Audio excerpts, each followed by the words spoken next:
meeting to order. Amador County Board of Supervisors, wouldn't mind standing for the Pledge of Allegiance, please.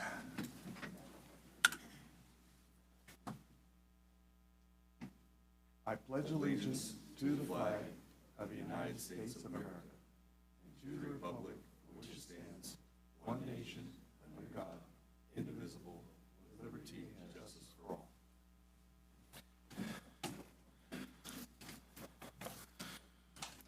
Okay, the board came out of closed session. We were only able to work on item 1A and 2A. 1A, update was given, and 2A, the claim was approved.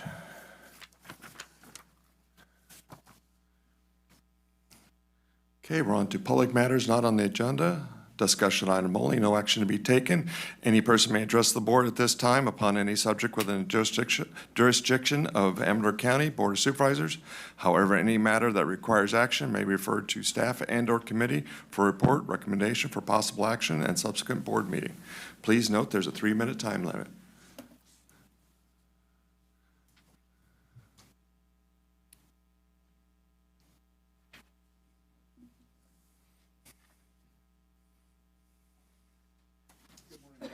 Morning. Dominic Marino, Sutter Creek Fire District. I'm here because I heard I caused some consternation with the board over the burn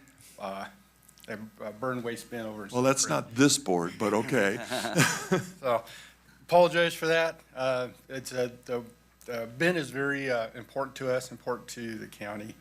I understand that there is time where things have to be cut and stuff like that, and somehow we have to figure out how we can fund these things throughout the whole county to, because this is a great service to the citizens that they use. A couple things on the bin. A lot of people think since it's in the city of Sutter Creek uses it the most. 90% what goes in that bin doesn't come from the city limits of Sutter Creek. Also, we are very protective of that bin to make sure garbage doesn't go in, to make sure it's packed. We have a tractor, we actually pack it before it leaves. So again, it's very important to us. So again, I want to say, I'm sorry if I got some consternation to you guys on that. I have talked to Herminia. She's done a real great job with this. Republic has offered to cover for 3 months.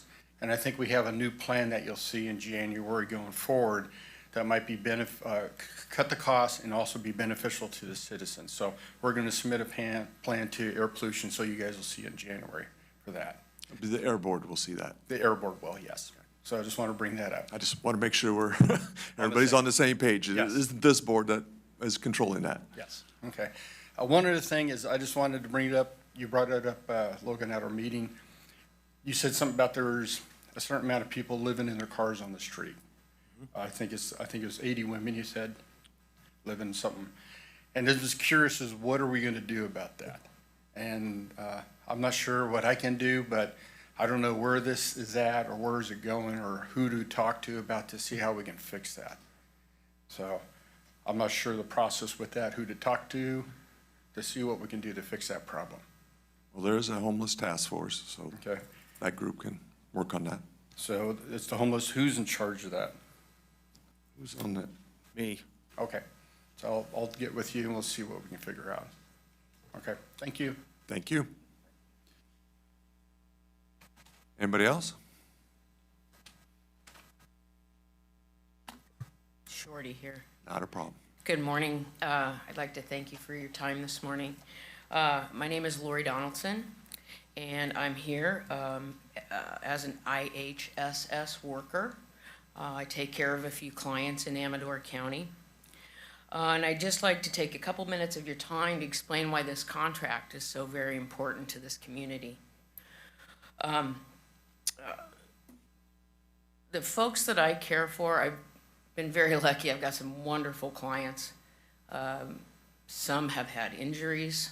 They can no longer take care of themselves. They need help with making sure they take their medication every day and at the right time. Sometimes more intimate issues that need to be taken care of, toileting and things like that. As well as getting dressed, cooking for them because they can't stand up long enough. back injuries, things like that, of that nature. Cleaning homes, doing simple tasks, things that help these folks stay in their homes as opposed to having to go into a very high-cost facility, which can end up costing the taxpayers even more money. And that's kind of what a normal day looks like for me. I help take them to appointments, doctor's appointments, shopping. I help them shop.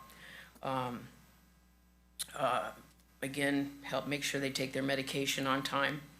But over and above all of the tasks that we help them with, so many are elderly and don't necessarily have a lot of family in the area, and companionship is key. People with compassion in these positions is really, really necessary. And we have a lot of folks in this community that I think would step up into these type of positions where you're sorely understaffed when it comes to folks signing up to be IHSS workers. There's a few things that we need in order to be more attractive as an occupation. I do it because I do have a supportive family and I don't have to make quite as much as maybe someone living on their own. Someone couldn't live on their own with my salary, even though I work more than a full-time week. I think that it is very important that we find and attract people that have compassion, that want to show, help folks continue to live with dignity and respect. It's nothing worse than getting older, losing some independence. You got it. A lot of folks really can start to get depressed when they start to lose that independence. There is a very large need. When I was on the registry and I got phone calls every day from people needing help. There's nothing worse than having to turn someone away because you don't have enough hours in the day to take care of everyone. A new contract could help us to attract more people. The problem is we need just a little bit more living wage and additional perks such as medical insurance. That would be fantastic. That would go a long way towards being able to attract and keep people in these positions. The need is huge in this community. We've got to take care of each other. We're all going to be in that position someday. I'm glad I'm still in the position that I can help care for others, but I believe that with a strong contract, we could definitely better serve Amador County. Thanks for your time today, and I appreciate it. Thank you.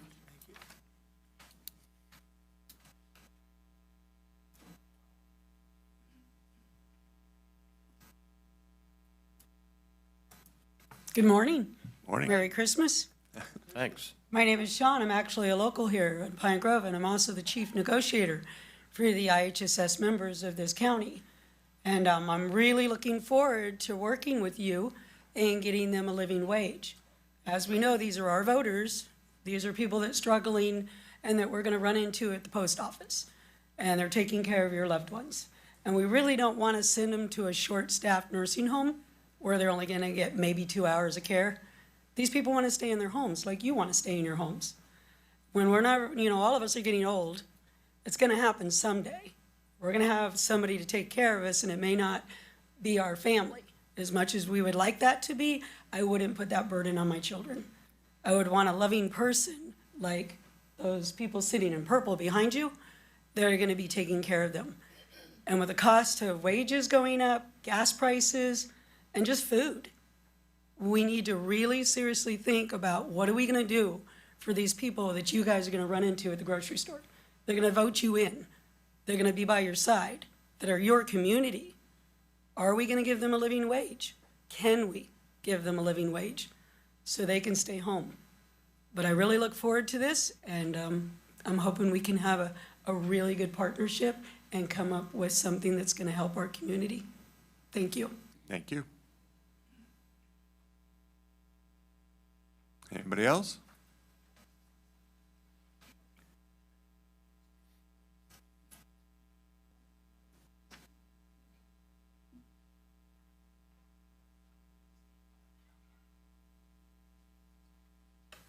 Well, good morning and happy holidays.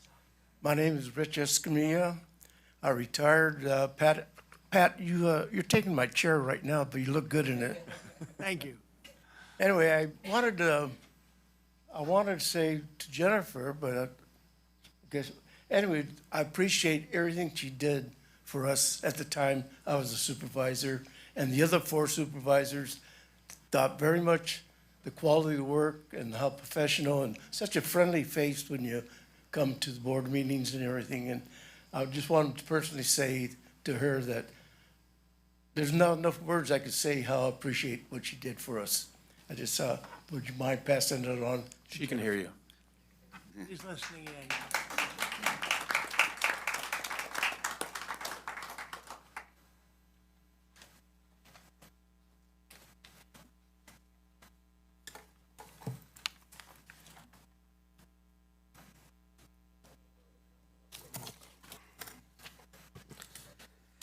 Good morning and Merry Christmas and Happy Hanukkah.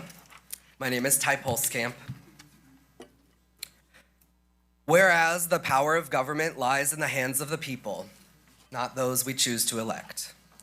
Whereas the life expectancy of a man alive today, here, in the allegedly united, complex array of individual states that make up this portion of the North American continent, his life is decreased by 31 years should he be faced with the sobering reality of life without shelter. Whereas the expectancy of life for a woman today, on the 3rd day of Hanukkah, only 8 days till Christmas, when we celebrate the birth of Jesus Christ, her life is decreased by 38 years on average should she be faced with the reality of living without shelter. Whereas transgender youth are nearly 10 times more likely to experience homelessness than their peers. Whereas Amador County is considered an older population center with a substantial senior demographic and a growing elderly population. Whereas seniors 55 and older are the fastest growing age group nationally experiencing homelessness, with an 84% increase in service users between 2017 and 2021. Whereas our rural community of Amador is situated in a geographic region both fertile and challenging. Whereas children and seniors, families and working poor are reduced here to sleeping in their vehicles, unable to secure and sustain housing commensurate with the area income levels. Whereas there is no school site in this entire county that does not qualify for completely free school lunches for all students, regardless of any individual family's income. Whereas such classifications of district-wide nutrition programs are reserved for communities with sobering numbers of youth and families living below a stark poverty threshold. Whereas the demonization of poverty serves to empower the rich to further exploit the laws of nature. Whereas we exist, human, before and after anything else. Whereas in our fallible humanness, regardless of status, wealth, title, or creed, we hunger, we tire, we thirst, we ache, we yearn, and we strive. Whereas we share this one sacred planet together, her dynamic resources are both abundant and limited, warranting the proactive, consistent, and intentional teamwork our species is most capable of. Please, your time is running out. Whereas a heart unmoved by the suffering of his neighbor is a heart hardened in the race to his own grave. And we're more than likely to hear folks and let them go on more than 3 minutes. I believe you all know that. Whereas the spotted owl ravaged the industry of our people, leaving prideful men to milk small government for the benefit of their progeny. Whereas the notion of redemptive suffering, like a thriving ghost town, is a fallacy, we who claim to have Amador County in our best interest must face, factor in, and free ourselves from, should we truly seek to see Amador County and her residents thriving. Whereas the more stable and productive people within our community, the better suited we are to navigate the challenges of daily living environmental episodes, natural and unnatural disasters, economic uncertainties, and the complex structural changes associated with the long-anticipated destabilization of a vile and corrupt centralized government. Now, therefore, be it resolved as read in earnest before this body of Amador County Board of Supervisors and witnessed by the community that looks to you to represent us, that December 21st remains National Homeless Persons Memorial Day here in Amador County and throughout the nation. But a moment in time, a gathering of souls holding vigil, we bear witness to, uplift, honor, and remember those who have died while experiencing homelessness right here in our Amador County. In doing so, we encourage one another in their memory to address the factors that contribute to homelessness and poverty here in Amador County. And so it is, and so we are. Amen, ashe, and thank you. Thank you for your time. Hi, I'm Trixie Smith, and I serve on the board of Small Change for Big, and I am co-chair of the subcommittee of community outreach for the Homeless Task Force with Ty. I have a street ministry as a community chaplain, and I work at Sierra Wind Wellness and Recovery Center as a peer support specialist because I am a peer with lived experience. I myself have been homeless in the past, on and off for many years since I left home, never to return at the age of 14. I was an alcoholic drug addict for over 23 years. Every single day I was high on meth, alcohol, and every other drug that came my way. Does that make me unworthy of compassion, kindness, or help? During that time, my own mother said that if she saw me lying in the gutter, she would step right over me and keep on walking. She, like some of you, at least one person in particular, held the inaccurate assumption that my situation and that of others in my situation was a conscious and daily choice. I've never told her that the marijuana I smoked from her private stash as an adolescent was a gateway drug to my addictions, because how or why a person becomes homeless should not determine whether they are met with compassion. I want you and everyone else to understand that no one wants to be homeless. If someone tells you they like being homeless, they're either not in their right mind or they're lying to you, and probably to themselves as well. Sometimes it's necessary to lie to yourself and believe that everything's okay and you're perfectly fine, because the struggle of homelessness is hard enough to endure without carrying the unbearable weight of helplessness and hopelessness on top of it. Besides, why would anyone lay bare the nakedness of their deepest wounds to you if you're unwilling or unable to carry the pain with them? The last thing they want is your pity, which only deepens the wound and strips their vulnerability of dignity. Of course they're going to tell you that they're fine being homeless, because what are you going to do for them? Are you going to give them a home? Are you going to take them to your home? If they actually had a choice, who in their right mind would choose to be freezing cold outside over being tucked into a warm bed at night? Who in their right mind would choose to be hungry over having access to a kitchen with food in it? Who would choose to be filthy over the ability of taking a hot shower whenever they want? The answer to this is no one. If someone tells you they like being homeless and you believe them, you are deceiving yourself and you are a fool. And if you believe that, I have spotted owls for sale for cheap. Mary Ann was a senior citizen, and in the year of 2020, she went into the hospital with COVID, and when she was discharged, they put her in the Linda Vista over here, and she died the next day alone in her room. She was found by another homeless person who was a friend of hers. Jason Brewer was 45 years old when he died in 2022 in a car accident.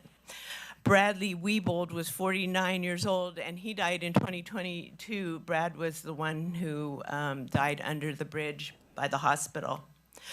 Joshua Parker, 50 years old, he died in 2022, and we found him in his tent over at the Kennedy mine. Russell Cox was a resident here, and a lot of these people were born here, raised here, died here. Some of them tried to leave to get away, to get into programs, to get into a home, but failed and died elsewhere. He died in Oakland after he OD'd after trying unsuccessfully at rehabs. And let's not forget Luke Hours, who froze to death on a Pine Grove bench at the park. He was 58 years old, and that was 2023. A lot of you remember Perry Nichols. He was 61 years old. He did construction here. He was born and raised here, and he died. He got hit by a car crossing Highway 49 by Costless Supermarket in 2021 at 61 years old. Elaine Hartnett, I love that girl. She was a little spitfire. She wanted to live, but she knew she was going to die, and she died at 41 years old in 2020. They found her body in the Mendocino forest. She died of exposure to the elements far from her shoes. Noel Stewart, we all knew him as Bill.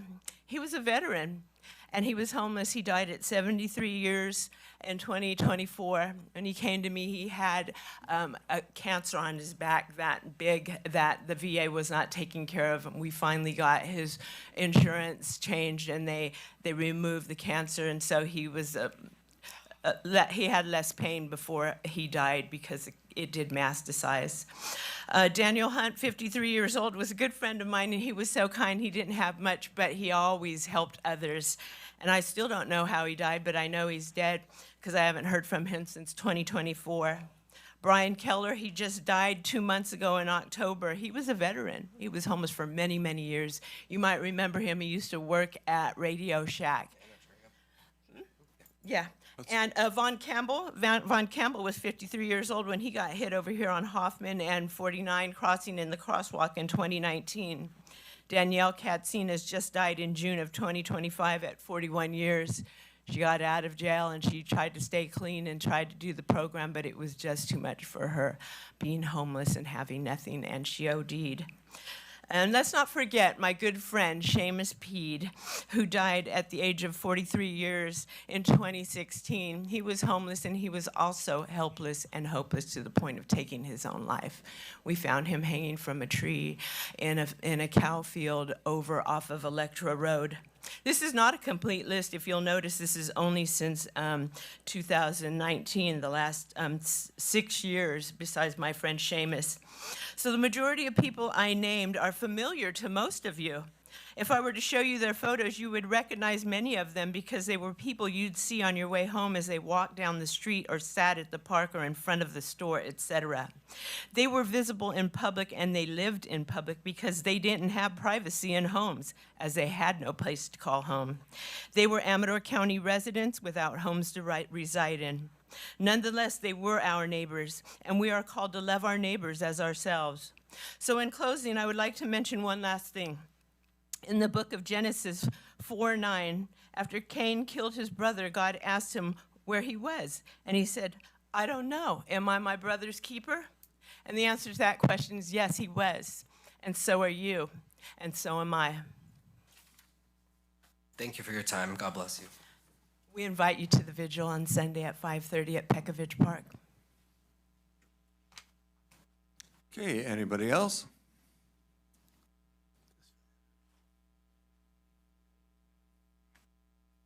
Good morning, Morning, sir. Vern Reinhardt. I'm here to ask or to talk about the licensing fees and procedure on dog licenses. You have a copy of your fee schedule there in front of you. There's two elements here. There's the basic fee and there's the senior fee. There's discrepancies and inconsistencies on both of them. So a sprayed dog, take a look at 3 years because the ratio between 1, 2, and 3 years is the same on all of them. It's $30. That same dog, if he's unaltered, is $120, 4 times heavier than the sprayed dog. Now, if you're going to do that, the statewide average on the difference between neutered dogs and unneutered dogs is 50%. they double the cost. This is 4 times, way higher than the state average.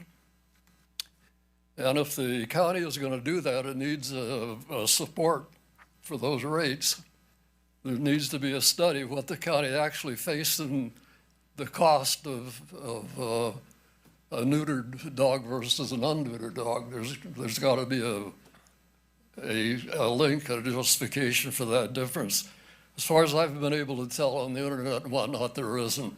I haven't found anything. So that's item 1. But if you go down to the senior discount, you have a senior program or you don't. That's 50% for the neutered dog. It's nothing for the unneutered dog. Totally inconsistent application of senior discount here. It's now 8 times higher than the neutered dog. Unconscionable. You can't defend that.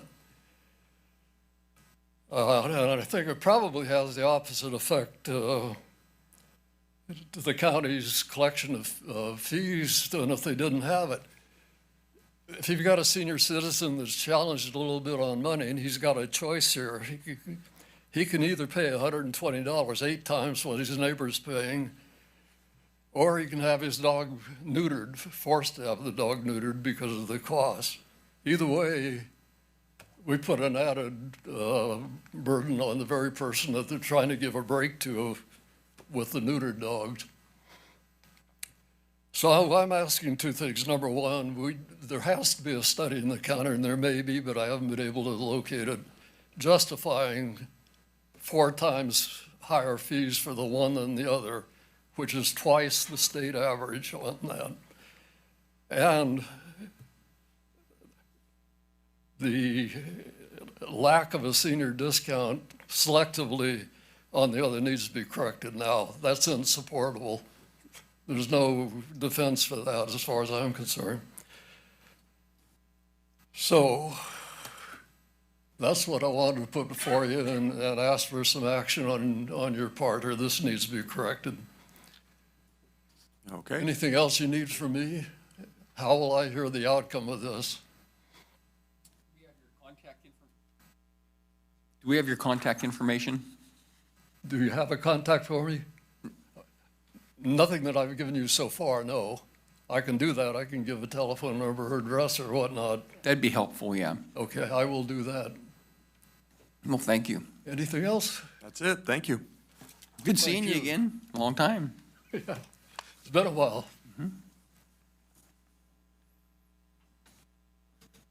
Okay, anybody else under public matters?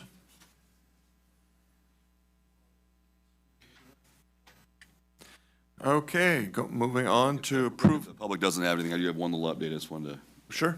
real quickly. Some of you may or not be aware, there's a Henderson Reservoir, part of the ARSA irrigation wastewater disposal from roughly Sutter Creek.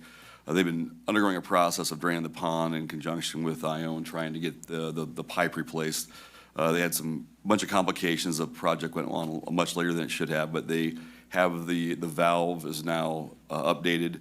The pipe, it was steel cased in concrete, but that was kind of the problem. It kind of degraded, but just to kind of wrap it up, they basically were able to get it functioning. It's now sealed. They're starting to fill Henderson Reservoir back up. And if you live down below in Ione there, it's important that irrigates our golf course in the summer. And then if you live up above, they have to have a place to put their wastewater. So it's now it's stabilized. There's a last piece. They may have to line the pipe in the spring if that's what the dam board requires. So there you go. Thank you. Any other supervisors? Okay, we'll move on to approval of the agenda. So moved. Second. Well, that was a, I'll be third. I'll go with Logan on that one. Second. Sorry, Brian, but, That was Dan, but yeah. oh, Dan, Never said okay, nothing. sorry. Brian's has been. See, the left ear is just not doing it good. Okay, call for the vote, all in favor? Aye. Aye. Okay. Approval of items on the consent, but we need to add addendum 1A to 6.AX. Any public comment on that? Also, I do have a request to have item pulled Yes, sir. for discussion. It'd be item 6AQ. It's a tourism marketing district. I think a lady would like to talk about that.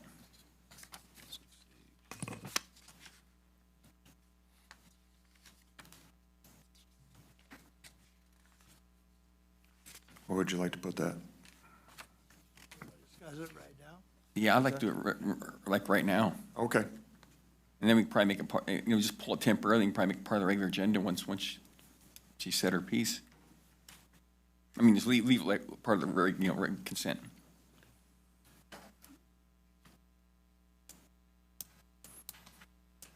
Okay, we'll go on to 6AQ, Administrative Agency Operating and Management Agreement between the county and Amador Council of Tourism regarding the Tourism Improvement District. Mr. Chairman, I didn't catch the vote for the consent. We hadn't approved the consent yet. Okay. Okay, I guess, never mind, I need to, you're right.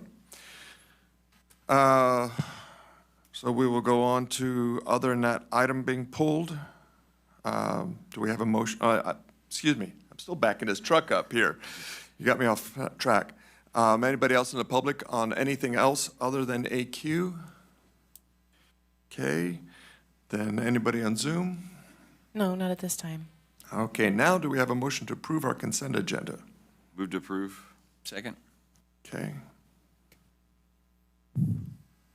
Call for the vote, all in favor? Aye. Aye. 5-0.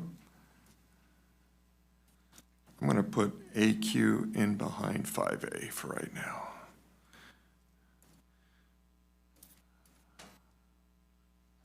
So, is anybody here from the Rodman family?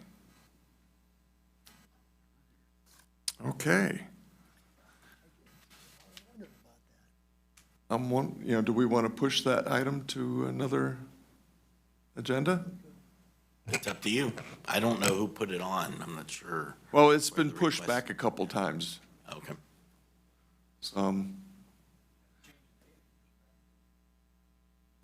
So let's go ahead and push it to January.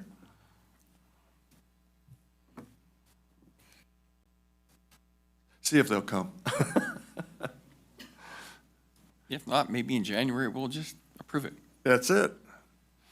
Okay, we'll go on to 6AQ now. Did you want to come up and speak on it? Yes, thank you, Mr. Chairman and members of the board. I wanted to point out something about the agreement.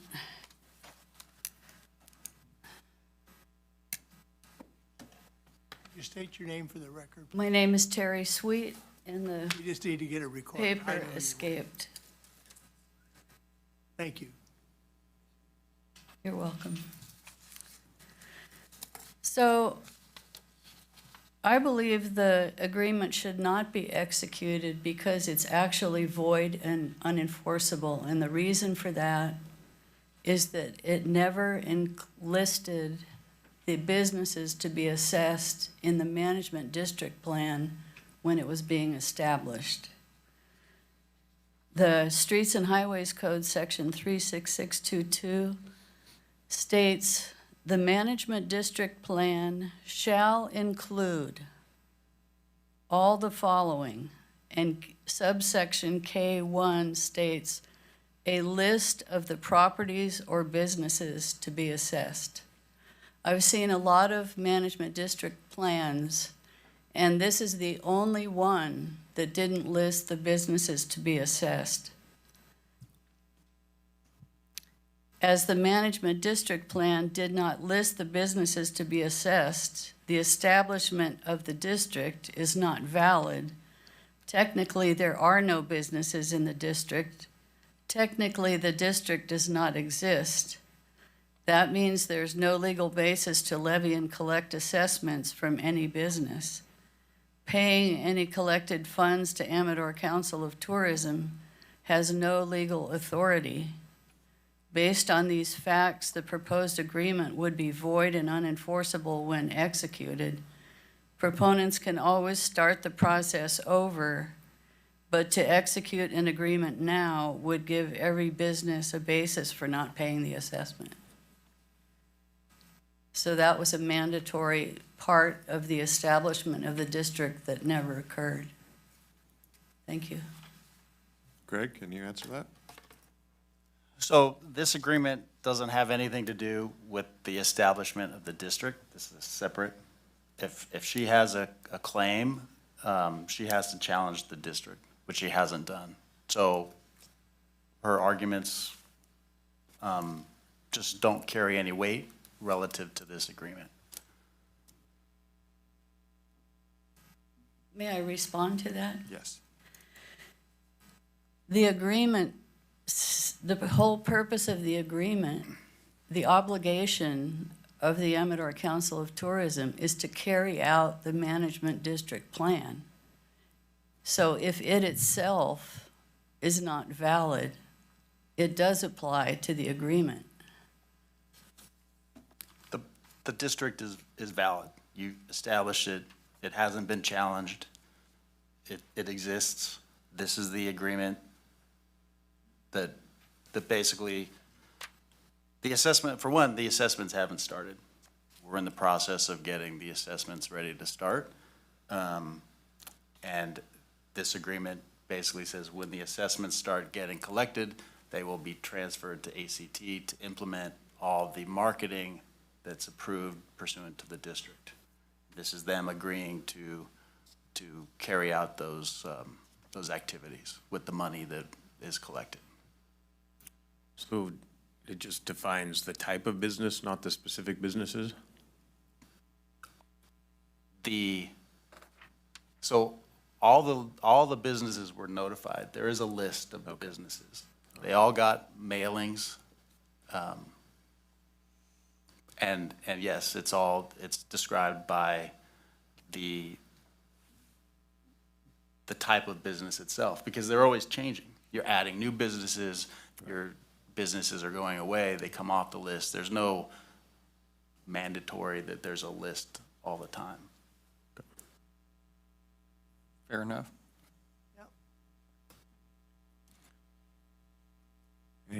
Anybody else from the public? So now we're going on to, anybody else from the supervisors? And Zoom? Not at this time. Okay. Do we have a motion?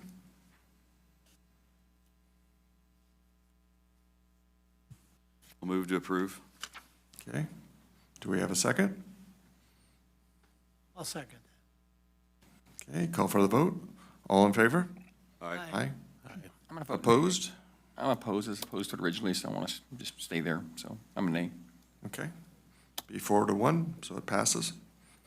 We'll go on to 5B, discussion of possible action relative to the changes to the limited density residential dwelling provision in the county code. Any desired changes would be brought back to the board for approval.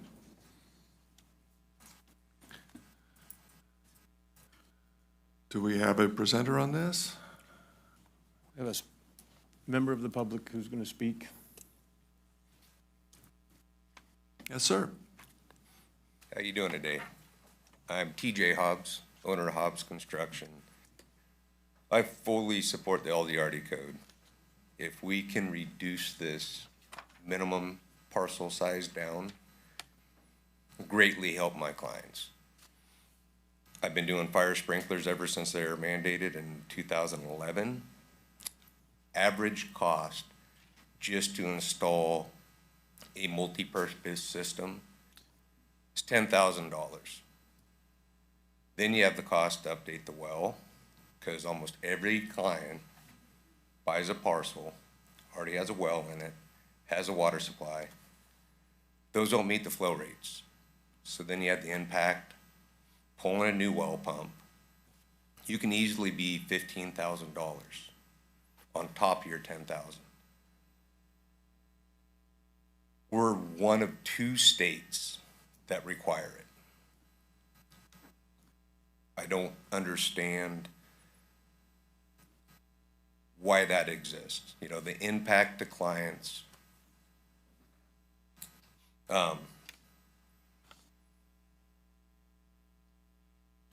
can we reduce this down to 1 acre parcels? 1 acre parcels, you still have 30-foot setbacks. So it's not houses being too close together. Is this something we can do? Can you tell us about the longevity of these systems? I mean, by the time they're maybe necessary, have some of them already failed? Longevity as far as life expectancy of the system? All the ones we do are multi-purpose, so they're done with PEX. PEX really doesn't have a failing point, but every sprinkler system has to be maintained to the point you're supposed to do flow tests, pull the heads. Just like any home, you have maintenance, but what client or customer maintains their sprinkler system? To that point, a standalone system is much different, a little easier to service, but still not in residential. Commercial applications, plenty of businesses out there to help service them.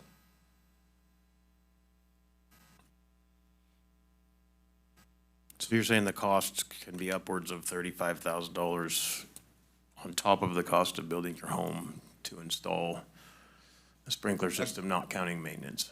A good average, yes. Every job, every single fire sprinkler job I've done has had something that needed to be updated outside of the cost to install it. And this is not just wells. You know, Amador County has AWA, water meters.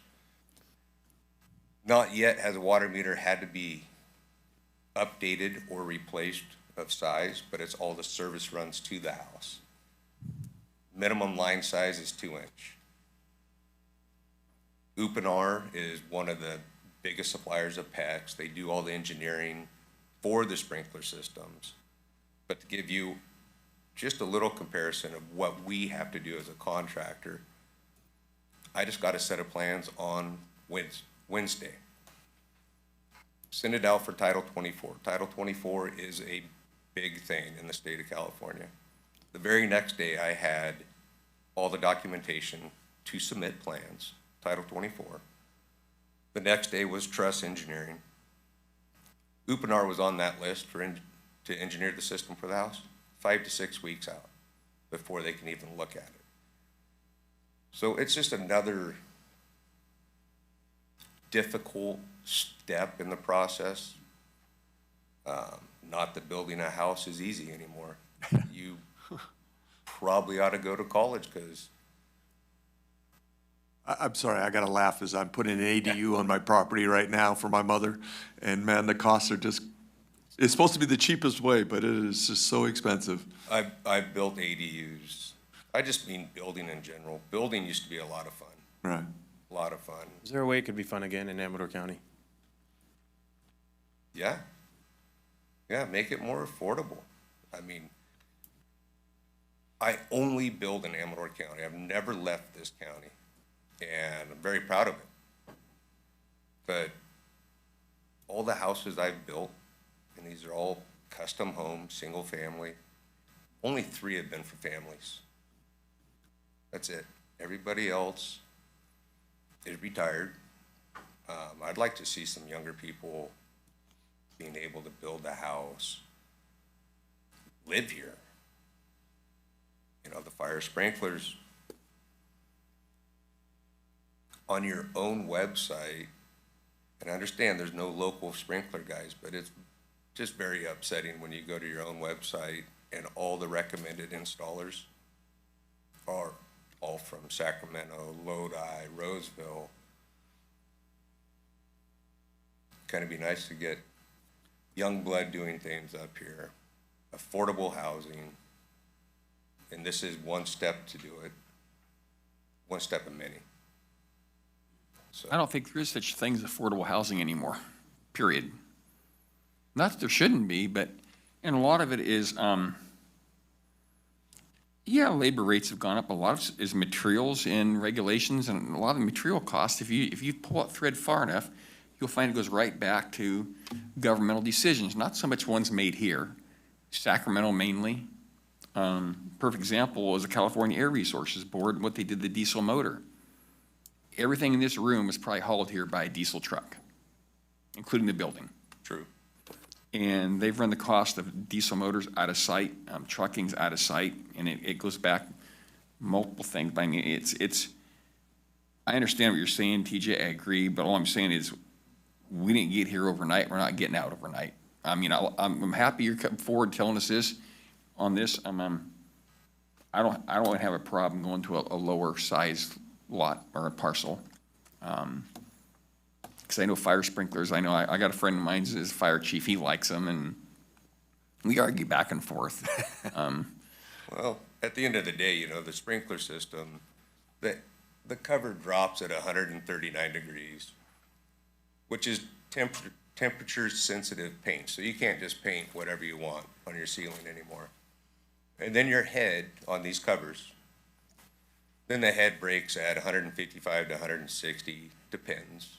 But that fire has well been involved to the point of the smoke alarms have been going off for how long? So the water doesn't start coming out till 150, 160 degrees? Exactly. And it doesn't save the home, it's supposed to It's provide you an egress. It's a life and safety egress code. But like 99% of our homes don't have them, so should we Well, condemn all those? even in the current code or the state, manufactured home and modular homes are not required to have them. But yet this is a life and safety code. So people that live in those houses, why? They are in I own, but I know that because I'm in that process right now. Yeah, and that's, somehow that got passed for those companies. They had good lobbyists. Exactly. Exactly. And you're right with the diesel and affordable housing. You know, there's a lot of things that do track it very well. Lumber tracks the market exceptional. I mean, Doug Furr's been in the tank. The mills are full. And I get market reports every week. But it's all the other vendors that keep going up and up that are part of this fight for affordable. So anywhere we can make some adjustments, it would be nice. And with the well flow and that too, is there, I mean, I don't know, I'm just asking questions, but can you add a water tank or something to have that volume on site just to pump it in slowly and then just have it in a reservoir or?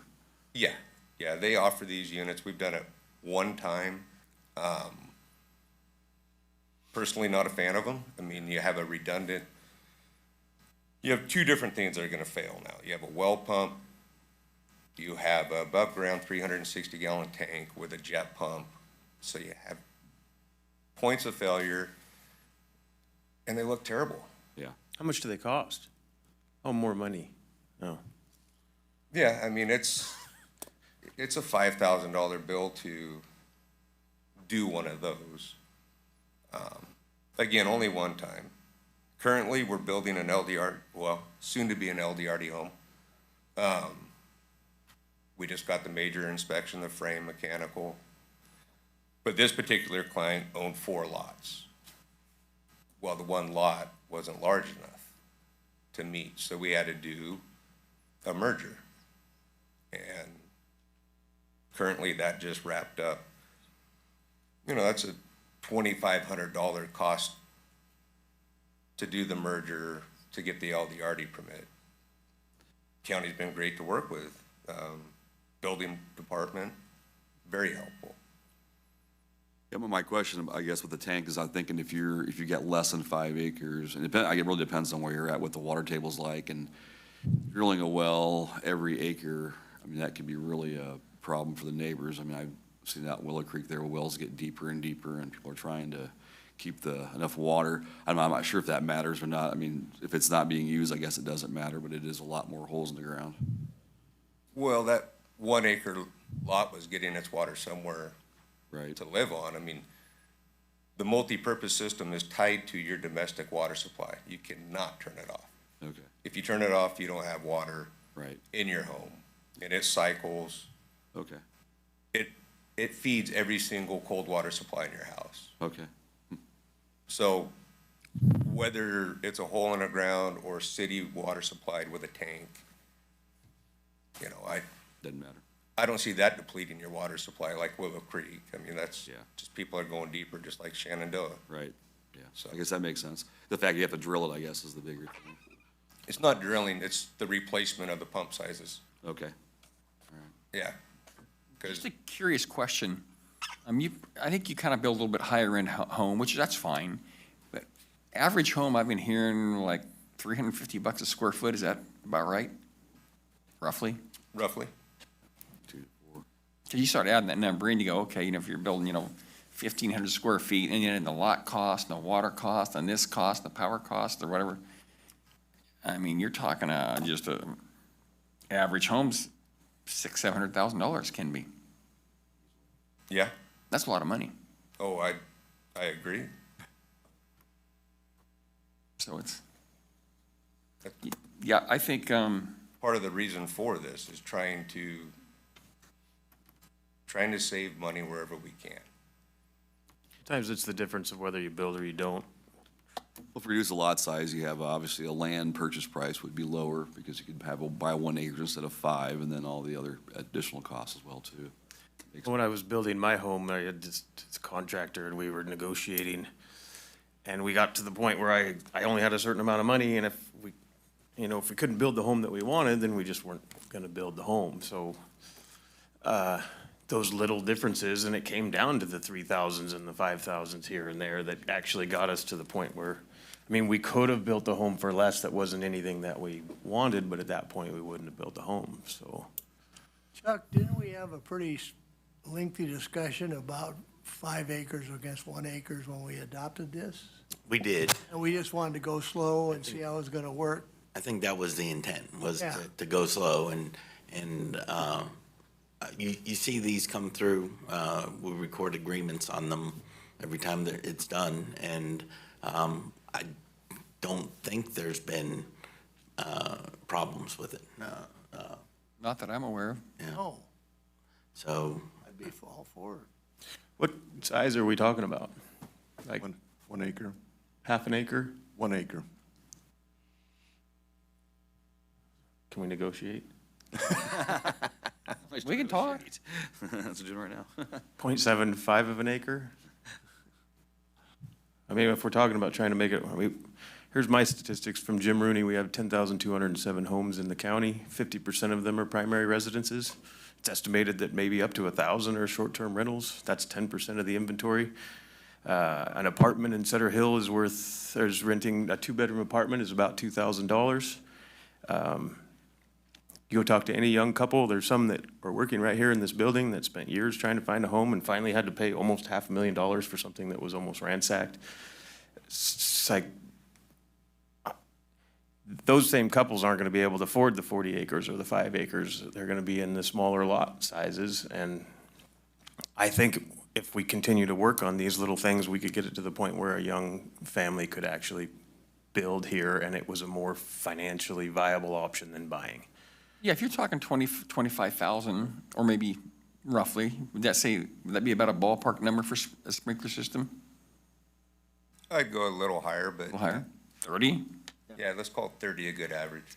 And we just reduced our impact fees, so we're talking about, by the end of this vote, if it passes, we're up to almost $40,000 we've knocked off the cost of building a home. That's substantial. That's a big deal.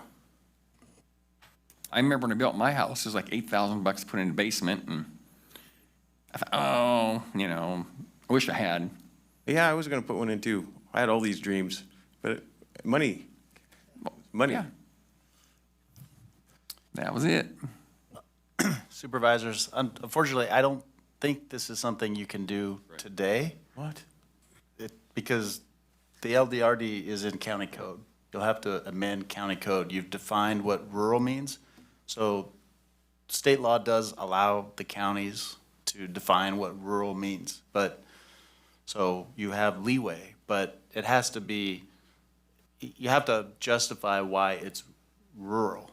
And the language they use in defining rural, the agency shall consider local geographic or topographical conditions, conditions of general development as evidenced by population density and availability of utilities or services and such other conditions as the agency deems relevant to its determination. So the factors you have to be thinking about and applying are why it's rural.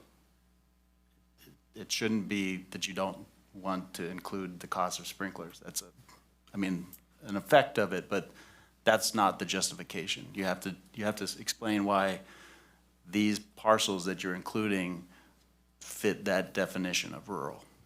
So I just want you to be thinking about it and articulating it the right way, because you've got to adopt findings to support your definition of rural. We could adopt the intent and then work on the resolution. Yeah, so what you would do today is tell staff to work on it, and then we'd bring back. That's what the agenda says. So we could define the entire county as rural outside of the 5 cities, Right, well, yeah, you don't have authority over inside the cities. but the rest would meet all the definitions of rural. You could, but you might need to think about whether it's public water, public sewer. The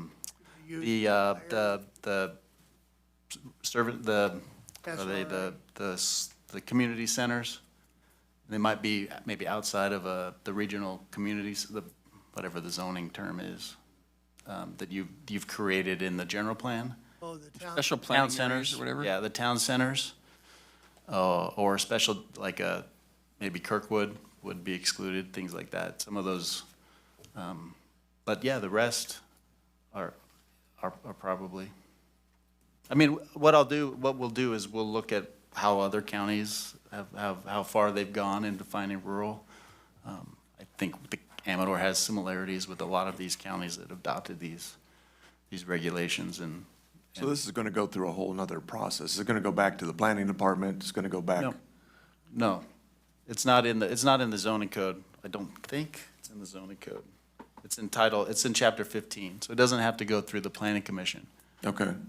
But it will come back through us again. This is just direction to you to. This is direction to staff to work on a change.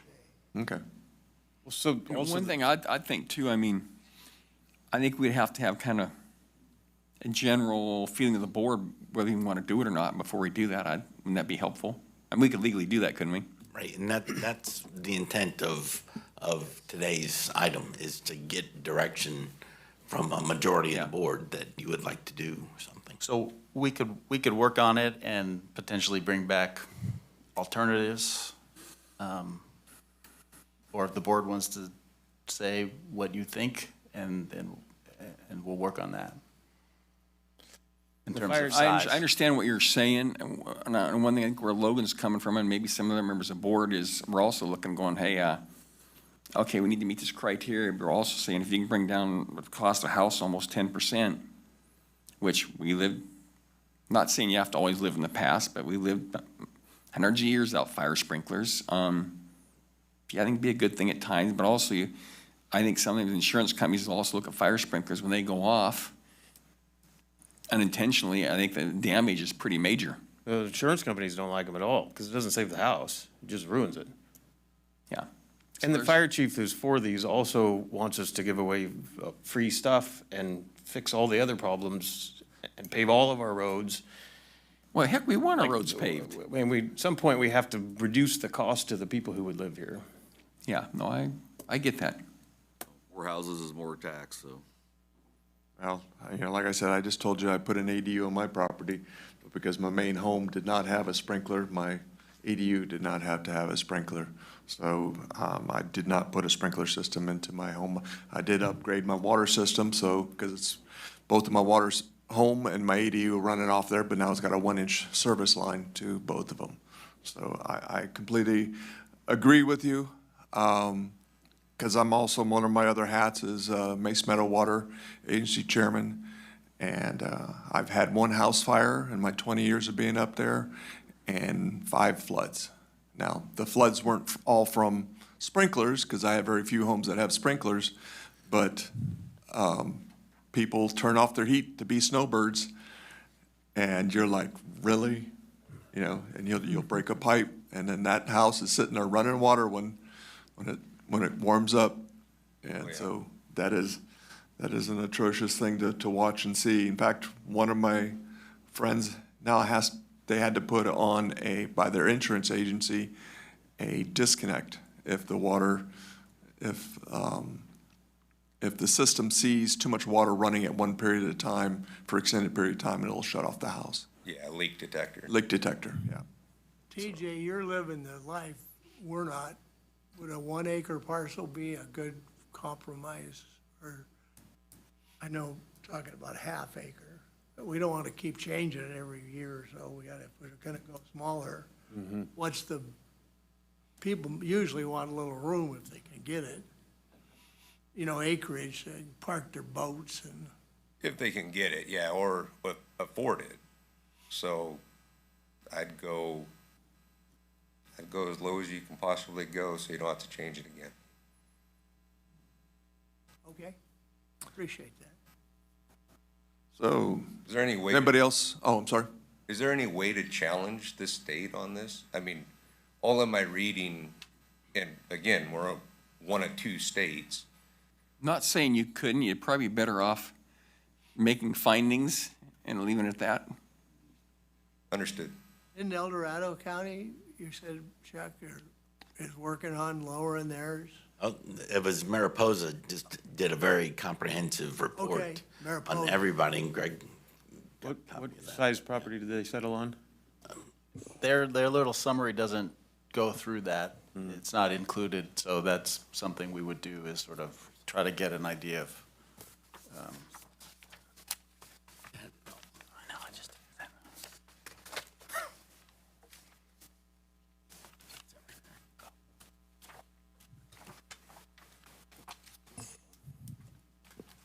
And, I mean, does having a sprinkler system lower, I mean, wouldn't be a question for you, perhaps. Yeah, but for El Dorado's insurance. parcels greater than or equal to 1 acre. Okay. Short-term rentals prohibited in anything and ADUs allowed.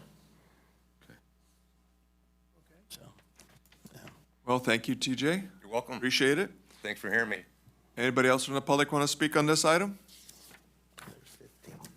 Okay. You know, I got one Back more to the thing to board. say too.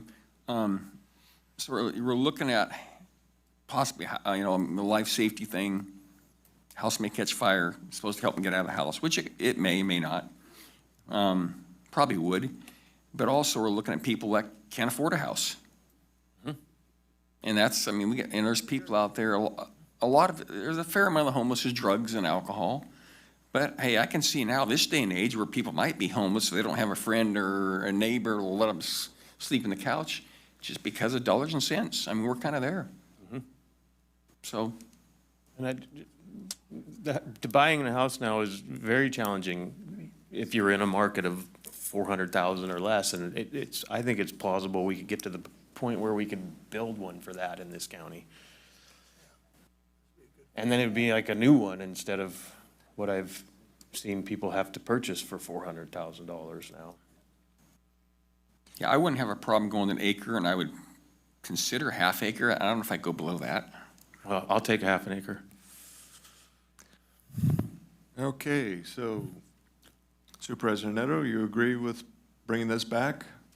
Yeah. Yes. Okay with a half acre too. Okay. We will check on this packet that Mariposa put together. It doesn't list the parcel size for all of them, but there's 2 or 3, and they're all at 1 acre or larger. But we'll go through it and see where other counties land on that. We could be trendsetters. well, we have. Okay, so you have direction to staff to bring it back. All right. We can negotiate. There's never not negotiation. And also, I would like to say, I see we have our planning and building department back there, and they've been doing a real good job, so I really appreciate it. Yes. I hear a lot of good compliments. That wasn't the case when I first got on this board years ago, at least as far as the building department, it was, yeah, it was a real, lost a lot of tail feathers over that department. That's what I'm saying. We got the building department to do it. If we can knock the cost off, like, these are actual changes we could watch in the next year or two. We could see lives changed. Yeah, that's good. Last part with the lowering of costs, I know you mentioned the DIF funds. Was that something that was already announced? The impact funds were lowered? Yes. They were. Yeah.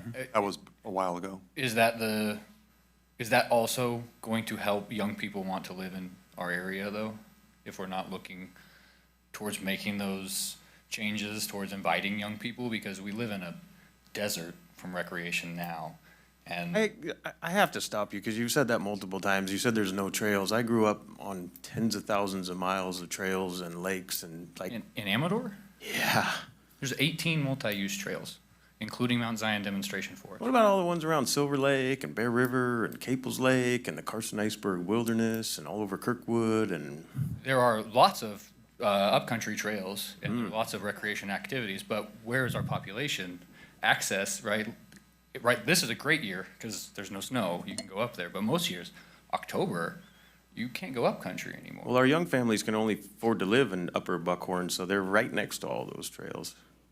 But the rest of the county lives down below the snow line, and what we're trying to advocate for is building and enhancing the parks throughout the county, and I just want to make sure that we're making it more accessible, and I want to make sure that we're thinking about the young families, because I have a 16-year-old daughter, right, and I have to think about where she's going to live when she comes out, because there isn't affordable housing. Like, it's a real concern for me, and so house first and then parks. That's I where agree, we're starting. but when we're looking at all of the together parts, how do we, are we balancing We these didn't get rid the of right it. way? We just cut it, cut the impact fees for parks, so. I guess I would say that we know the cost is going up for everything, so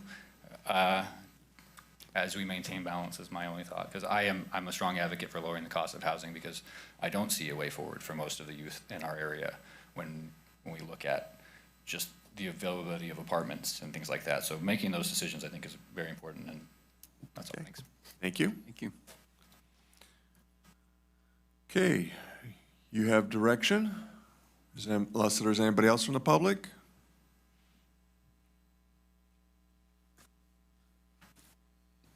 You take, Greg? So we're good? Okay. Okay, next item is 5C, discussion and possible action relative to the request from the city of Ione for $60,000 in park impact fees to assist the replacement of sprinkler system in Howard Park. Suggested action. Pleasure of the board. Pleasure of the board. Yes, sir. Mr. Chairman, members of the board, thank you very much for this time this morning. The Ione City Council recently approved and awarded the construction of a new irrigation system at the Howard Park soccer fields. Excuse me. Through a generous grant from DWR through the Amador Water Agency, we received $95,000 towards that goal. Although a bit higher, the city elected to go through a local contractor to support local businesses.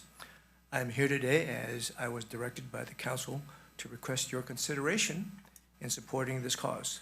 The Amador Youth Soccer League is contributing $45,000 to this effort. We are asking for the board's support in the amount of $60,000. I know that ACRA is in the process of being dissolved right now, so I know you can't make a decision right away. But hopefully when that happens, you can make some type of decision. But the city of Ione right now is making some tremendous effort in terms of moving forward the Howard Park and everything that contains in it, in terms of soccer fields, adding an amphitheater, improvements to the irrigation, improvements to the baseball fields. And so we feel that, hey, while we have the momentum, it would be a good time to keep that momentum going, because I don't know when this opportunity is going to come again. So again, Howard Park is a regional park. I mean, you've all been there many, many times through yourselves, through your kids, through your grandkids, and I think that you all see the potential of what it can be, okay? And we talked about it, I've heard it talked about for many, many years. And the city's really trying to make a concerted effort to make it a reality instead of something that's always talked about. We're trying to make it a reality. And I do believe that now's the time. We have a lot of things going in Ione. As you probably all know, we have a recent submittal of an additional 1,100 homes in Ione, which I think will, contribute significantly to, the kids coming in, because I believe most of those homes coming in are going to be starter homes. So there's going to be more children, and so we're trying to make this effort. So I would humbly ask you for your support in that regard. And to add something to this, as he talked about, as ACRA is dissolving, the impact fees that are going to be divided upon the cities and the county, it was agreed by the board of ACRA to refund $16,000 Yes. of the impact fees from that. So are you asking for $60,000 plus that 16, or? Maybe the difference. Okay. What's that? Maybe the difference, Okay. the chairman said that they were going to rebate 16,000. Maybe we're seeking the difference. But if your generous hearts allow it, I'd take the extra 60,000. Okay, because it all goes back to the city, and again, you guys contribute so much time, to the community and so forth, and I think you see the vision that can be at Ione and Howard Park. It is a real nice facility. Ione's done a lot of work there. I think ACRA, i.e. the county, has contributed quite a bit of money in the past. Probably over $200,000, I'd say.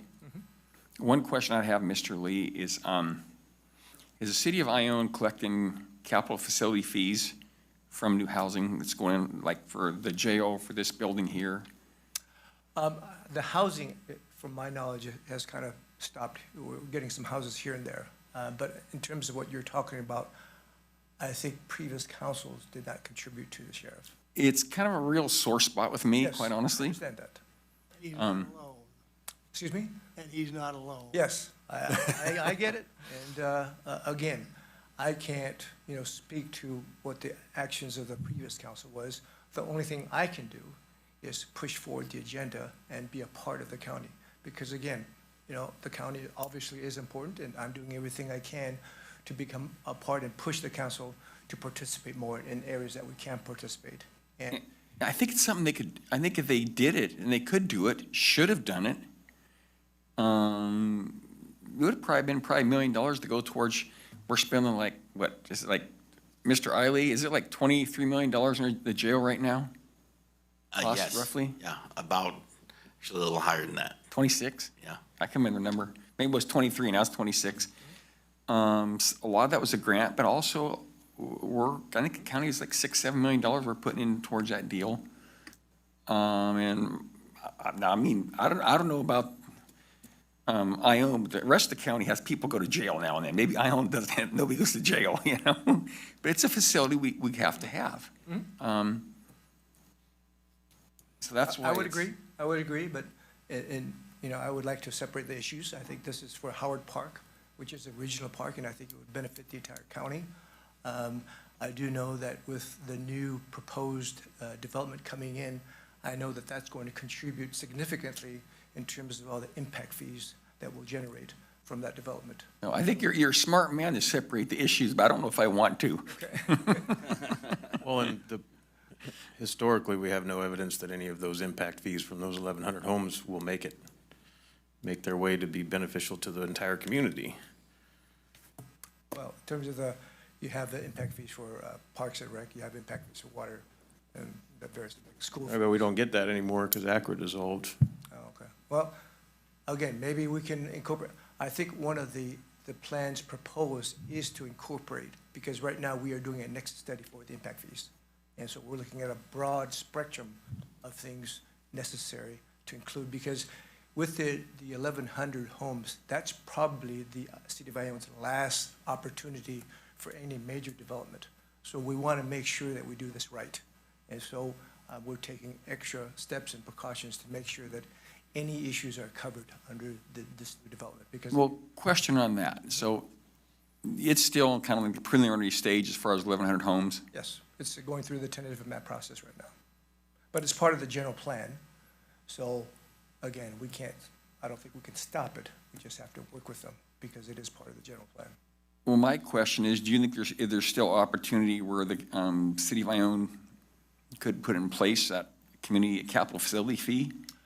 That would be a question for the council, and I think that would be, I mean, time-wise. I think that'll come up, and I can bring that issue up when it comes time to negotiate with the developers and the city council. So I'd be more than happy to bring that up, and, that would be at the pleasure of the council. Again, so, I understand, Mr. Neto, that, there may be some, bad taste, but, again, I'm just trying to focus on the future. I can't control what they did in the past. Yeah, and I don't think it's an unreasonable request. It's, if we're trying to work, beneficially with the city of Ione, we'd appreciate it coming back the other way too. And I think it's a reasonable request. And when that process happens, I'd be more than happy to include anyone from your direction in that process of discussions. Because again, we're trying to be diligent in the steps we take because we do realize that this may be the last large development, to the city of Ione. So we have to make sure that we're diligent to do everything correctly. Chuck, you said that the original Nexus still had 30,000? 34,000. That was part of The South County area. South County area. Just Ione. So, And George, I was told by the mayor at the time that nobody in Ione gets arrested and goes to jail. And they put the money into the park, so they were gonna pay it. That was their in-kind contribution. So I've been racking my brain for 2 days what we can do in kind. Pay Ione back. Well, I give you my commitment in kind. Yeah. I will make sure that this topic comes up. How recent was that conversation roughly, Pat? Oh, about 6 years ago. Okay. Well, that's good to hear. I was hoping it wasn't recent. Yeah, it wasn't no, me, it's not was it? recent. That might have been me. So I make that. He's a mutual friend of ours. Yeah. Yeah. I make that commitment that I will bring, the subject up when the process of negotiations. And to be fair, that 34,000 that was referenced, there's only one park that's even eligible in South County. There is only one regional park in that area. There's only one park outside of Ione itself, and that's Papoose Park. And that park is owned by the HOA, so it's not even eligible. So the only park really for that 34,000 is Howard. That was kind of the bind we got into. And I was on ACRA years ago. We put together the parks master plan because as we're digging around, we have this pool of money, but there's no place to put it because there's no regional park that's designated down that way or outside of Ione. There's no parks. We have like lakes and all kinds of stuff, but no actual parks that exist in the South County that would be eligible. So that was when we went in and made the 2 parks regional. That was to help make that eligible in a direct legal way. And the same thing with Upcountry. They had a place to put their money from the Quimby fees they were at the time. And also, to add to this conversation, we are trying to come up with avenues to monetize the park. So therefore, in the future, any monies raised in terms of the monetization of the park will go directly back into supporting. Would that be something similar to what ACRA used to do? In terms of? Come up with ways to monetize the parks? In terms of Howard Park specifically, obviously, as you've all been there, there's, on any given day, there's thousands of cars, okay? And again, one of the capital improvement projects that we're working on right now in terms of, actually, we're gonna put an RFP out tomorrow for bids in terms of some plans for parking. So I think it would not be unreasonable, to try to monetize the park in terms of some parking. So again, everything that we're considering is going towards helping monetize the park, and so the park can become self-sufficient, going forward for the benefit of the entire community, is what our goal is. Because again, right now, the city of Ione residents support the majority of the maintenance of the park. And so, but since it's considered a regional park, we're trying to help, other sources, bring other sources of revenue, so the park can be self-sufficient and not rely on, like I'm coming here asking for money. So I do believe that we have a very, very strong commitment right now in terms of towards that effort. And I believe in the next 12 to 18 months, I think the board will see significant improvement at Howard Park.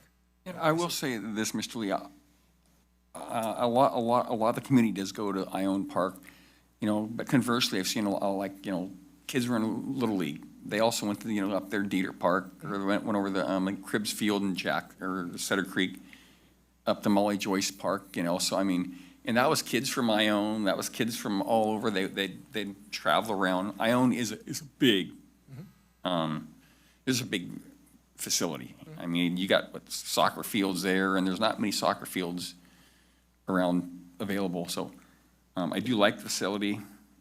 And we have a public works department that has 4 people. So you can imagine the challenges that we have with 4 people, and Howard Park being one of 11 parks, and that's in addition to maintaining our roads, sewer, and everything else in Ione. So it is a challenge, and I really give the Public Works Department a lot of credit because, hey, they do a superb job in terms of the budget that they have. So I'm just asking here for the city of Ione for a little bit of help. And Dan, you're saying that is that 34,000? Let me correct on that one. I've been corrected. That count is 0. So No, it is 0, okay. Yeah, it was. That's where I thought it was initially, and then I got a report that it was 34. No, we're at 0. Okay. So For South County, say sorry. we don't have any money, we can, Not other than when the impact fees come back to us from ACRA. that's down the road at some. Those period. fees, new Nexus money are for regional parks. But Ione didn't pay towards any of those. Right, that's county regional park money, but the county code does allow county money to be spent in another jurisdiction if it serves county residents. But So it's our possible. But our nexus right now is null and void because it's a ACRA nexus. Okay. No. Our nexus is still the same. So money that's coming back from the, this is over in Akron. I think that, like, the city's got like 16,000 apiece. Did the county get the same, or do we get more? No, I mean, it is divided up per how much they were charged, you know, like, you know, with the county's like 60% of that, okay, you know, fee, and then it's divided up per you know, the amount of residents and stuff like that portion of it. To be clear, I think Ione was not paying membership fees to ACRA. That was the big stinging point And there. that was a huge, but the 16,000. You mean Ione's not paying again? Well, we're not even part of ACRA right now, pulled out. So the 16,000 was part of the money that they had paid into it Right, before they exited ACRA. Yeah, what ACRA's returning is just so there was an MOU that was signed by all the members, and they said everyone's gonna collect the regional impact fee and then transfer it to ACRA, and ACRA would hold it. So ACRA had a bank account of all the members' regional impact fees. Whether or not all the cities were transferring all of their impact fees into that account pursuant to the MOU, I don't know. The county did. And what was returned was just what everyone contributed plus their share of interest. And so at some point along the way, Ione had sent 16,000 approximately of their impact fees. So whatever that share of interest is, they'll get that as well. You know, not to put you on the spot, Dan, but maybe, why has Ione resisted charging the CFF fee? Do you have any? I don't know. I mean, I think I was talking to you. You weren't talking to me, were you? I think Mr. Crew is accurate. That was 6 years ago. Yeah, I was on count. I mean, I think some of it was just for like, you know, building fees, trying to keep costs down, kind of what we're doing right now. That was some of it, just trying to keep the ability to build homes in our town, and that's why Ione's grown some, is because we kept some of those fees off that we could. So any money we would, if we were gonna donate, would come out of the general fund then? Because there's no money in those fees, in those. Well, as soon as ACRA transfers that money back, which they voted on yesterday for staff to do, the county, the auditor will have that money back. But it'll be to the county, what? That's the county money. Yeah. Yeah. So county would decide how to spend it. But you could spend it on regional parks outside of county. Because there's, yeah. But simultaneously with that vote, we took on the responsibility of Pioneer Park. Pine Grove Parks on the near horizon, Molly Joyce, Lions Park, and Fiddletown Park. Yes, there's certainly other regional parks. Those were all cared for by ACRA, and now we're taking on the responsibility for all of those parks.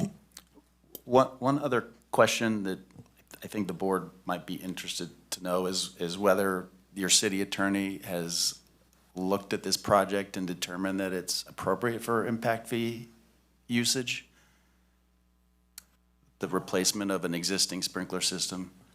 It was approved by the AWA as a turf replacement project. So again, the water agency through the grant is contributing $95,000. And so the soccer league, they're contributing $45,000. And so there remains $120,000 left.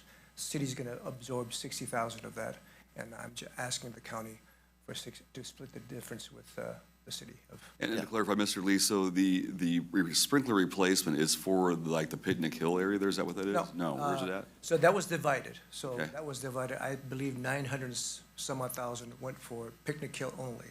And then the remaining 95,000 was earmarked specifically for the replacement of the irrigation system because of all the leaks and so forth. And so that's why it was. Well, I mean, because of bifurcated, because there should be a difference between maintenance and changes, because changes would be eligible, maintenance probably would not, if I'm understanding what your line of questioning is. Yeah, I think that's the issue. So impact fee money usually is capital improvement, new projects. It's a capital improvement. Well, it sounds like it's replacement of existing deficient sprinklers.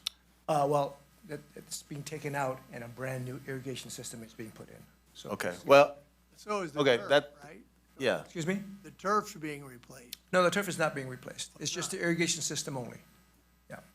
Okay, well, And that, under our auspices, that was considered a capital project. It wasn't a maintenance project, it was a capital improvement. well, the question is, has the city attorney informed or advised the city council that it qualifies for, are you using your impact fee money, city impact fee money for the project?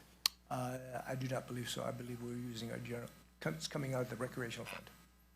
So, yeah, so that, I don't know, that, It's coming out of the recreational fund, that's where it's coming out of.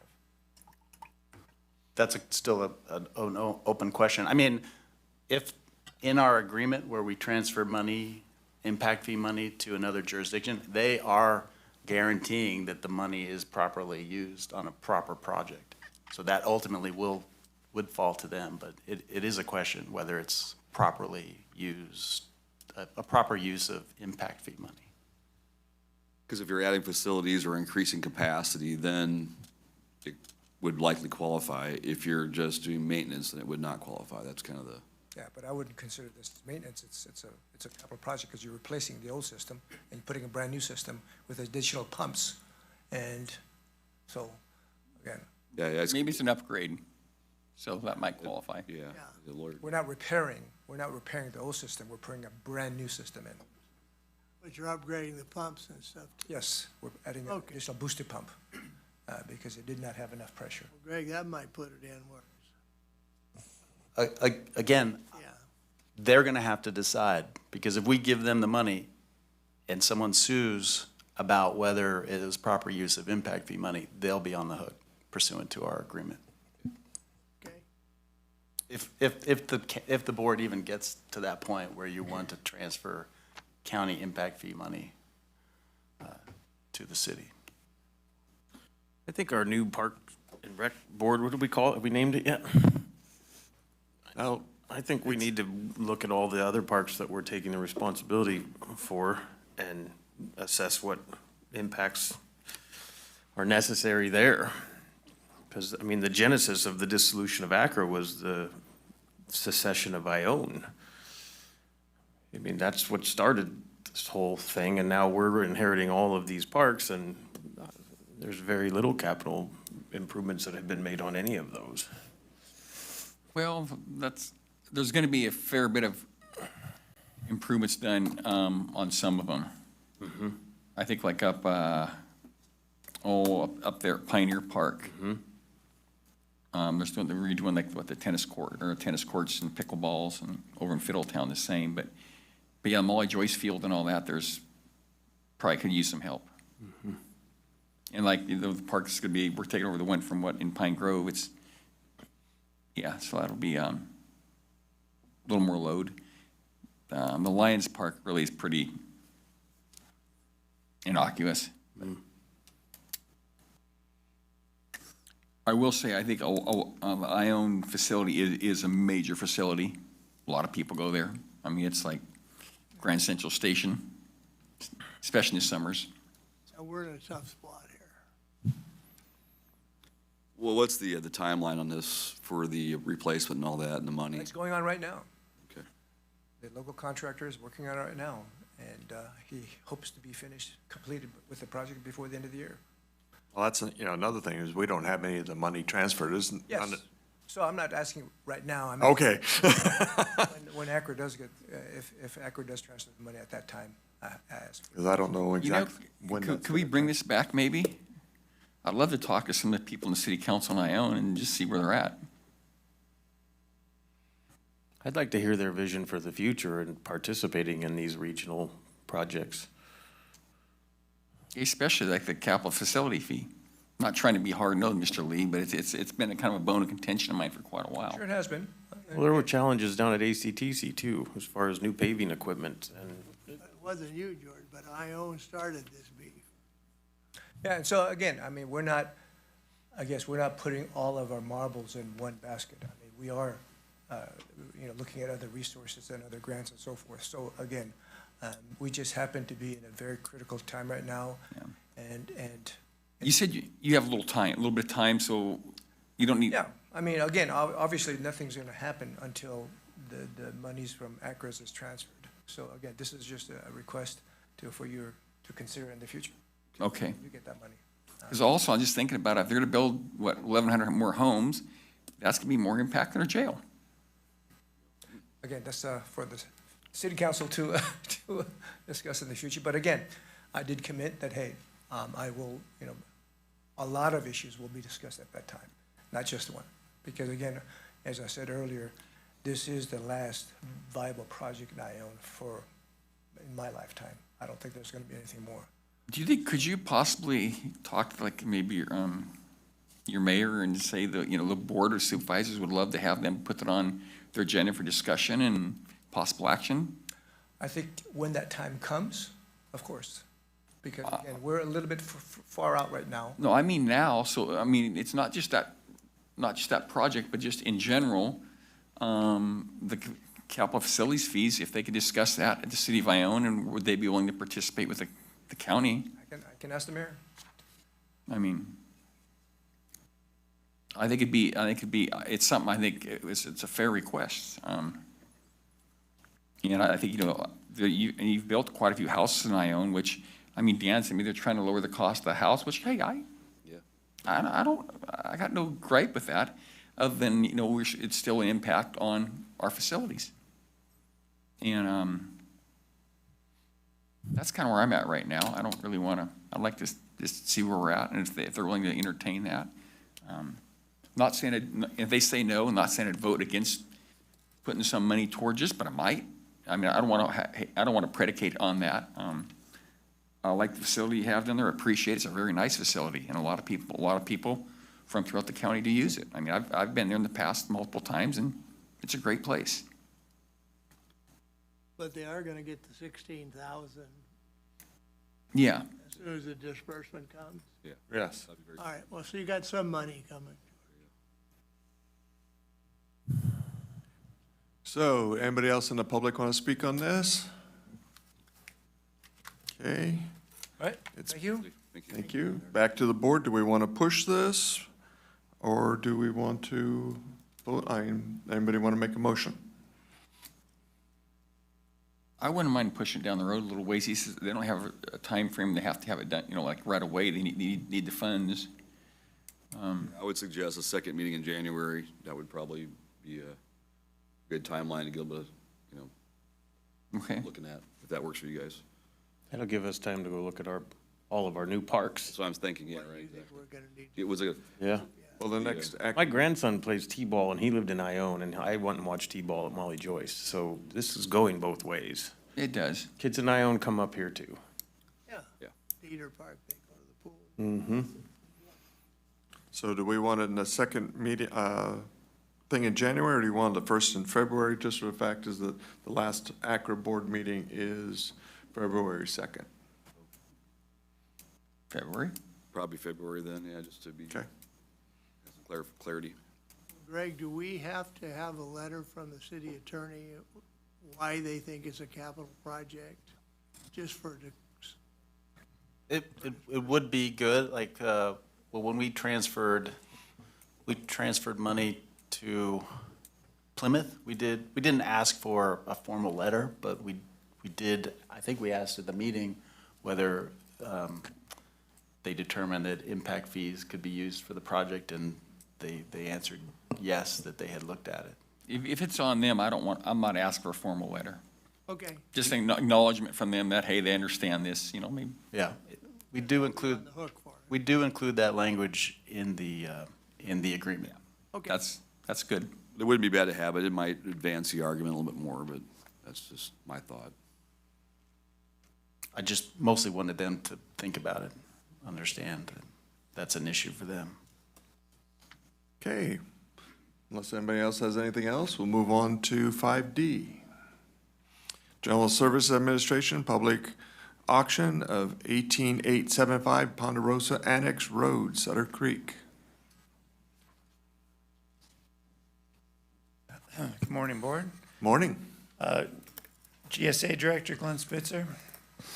This item's about 18875 Ponderosa Annex Road. It's a 40-acre property. It's improved with a commercial storage facility, zoned residential. And the property was the subject of a seizure and a forfeiture. And the county's required to sell that property pursuant to the Health and Safety Code and distribute the money after it recoups its costs. And for that reason, because we're forced to sell it, we can't put the property to a public use. And the property has to be sold at a public auction. And what we're requesting now is approval that, for the board to find that it's not required for public use, that approval of the public auction at the GSA building, and we're recommending setting a floor for the public auction of $310,000, which is consistent with that offer that we received. And you said that the money would be distributed. Can you go a little bit more on the distribution of the money? Yeah, sure. So costs are fairly nominal, probably under $1,000 or $1,500 or so.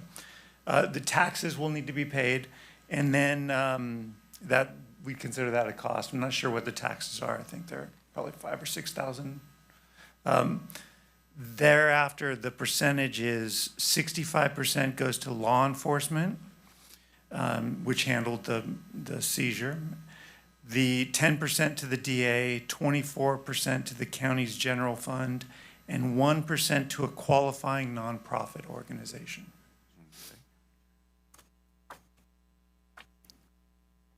Anybody have anything on this one?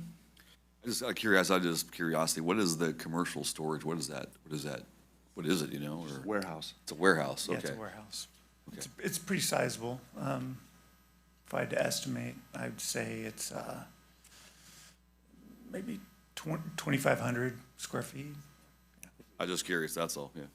Measured by how much marijuana could be grown in it. Yeah, it was seized for How many plants, I marijuana growth. guess? Yeah, so that- And our share includes all the back taxes and penalties.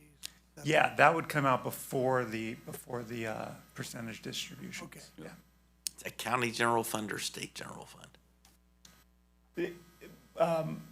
My understanding it goes to the county general fund. I'm not 100% sure, because when I looked at the statute, it just said general fund, capital G, general fund. And in the state statute, I just assumed that it meant state general fund. But Well, if it doesn't say. we can verify. I know, I think the auditors transferred fees, so we'll check with the Okay, auditor. we can look into that.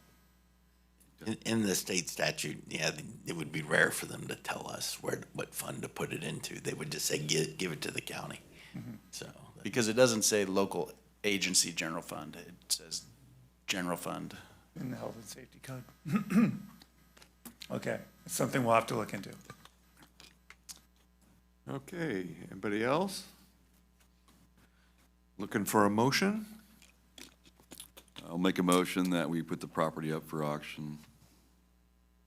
And then find that the property is not Yes. required for public use?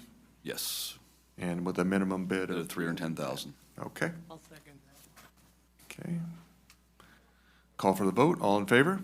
Aye. Aye. Any opposed? Thank you. you, sir. Thank you. Actually, you need to stay up for the next one, don't you? Transfer of Molly Joyce and Lions Park from Amador County Recreation Agency to County of Amador. I can do that. We can do Okay. that too, yeah. I could be here.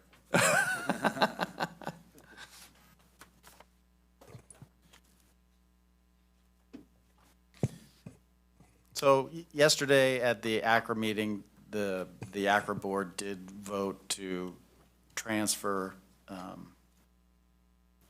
these two properties to the county. So the process is the county needs to formally accept them. There's a resolution in your packet, a certificate of acceptance. They all have to be notarized, but since Chairman Brown is chairperson for both entities, then one notary can come do all the signatures at one time. Yeah. So, so it's ready for you to accept if you, I think there's a resolution for each property. Yes. And a certificate of acceptance for each property. Anything from the public? Okay, back to the board. Any questions or motions? I'd make a motion to transfer Molly Joyce and Lions Park from Amador County Recreation Agency to the County of Amador. Second. And that was a second? Yes, sir. Okay. Remember, I'm deaf sometimes, so, you know. Second. There you go. Call for the vote. All in favor? Aye. Aye. Opposed? That was easy. Discussion of possible, number 5F, discussion of possible action relative to the chairman's signature to a letter to the Assembly. Member Hadwick requesting a change to government code that will allow the Board of Supervisors to combine auditor and tax collector treasurer position into one elected position by passing an ordinance in the future.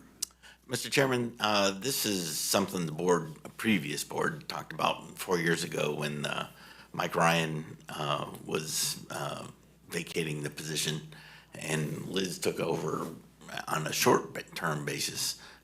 Then the board directed me to pursue getting this legislation changed with our legislators at the time. It didn't really go anywhere, but then Liz Nelson decided to run again as a tax collector, and we didn't really push it because we weren't trying to remove her from the position. We just simply wanted to have options in case nobody ran.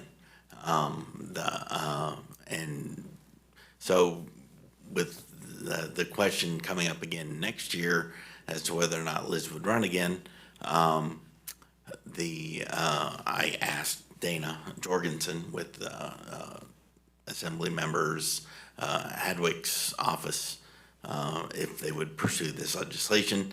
They asked us for another letter of support for that legislation. And here we are. I understand that Liz's position has evolved a little bit since we talked about it 4 years ago. And her feelings may be different now. So really, ultimately, the benefit to it is twofold. One, it allows some control over a position by the board that is kind of difficult to fill by combining these two positions under the auditor.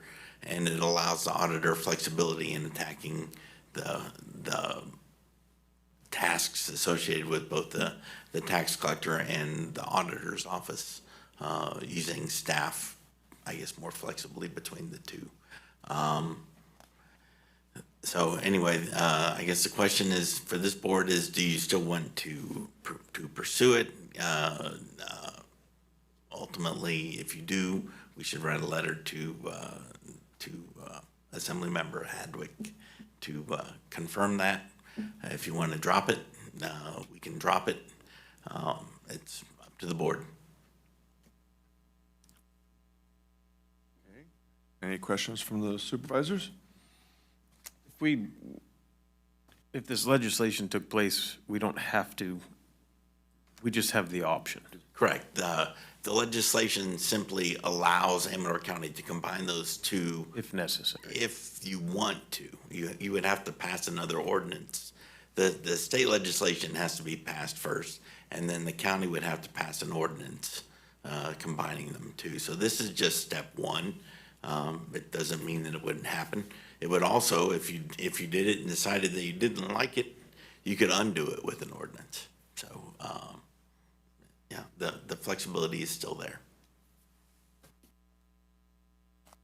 Well, there was a bit of a panic when Mike got ill, and we knew then that it was at least 2 years to get it going. That's why we didn't pursue it anymore, isn't it? Well, it didn't seem as much a necessity as, and I did not pursue Liz it. came to fill it. Because Liz filled it, yeah. I think when we were talking about it before, I think Liz's question was whether or not she wanted to be an elected official at all.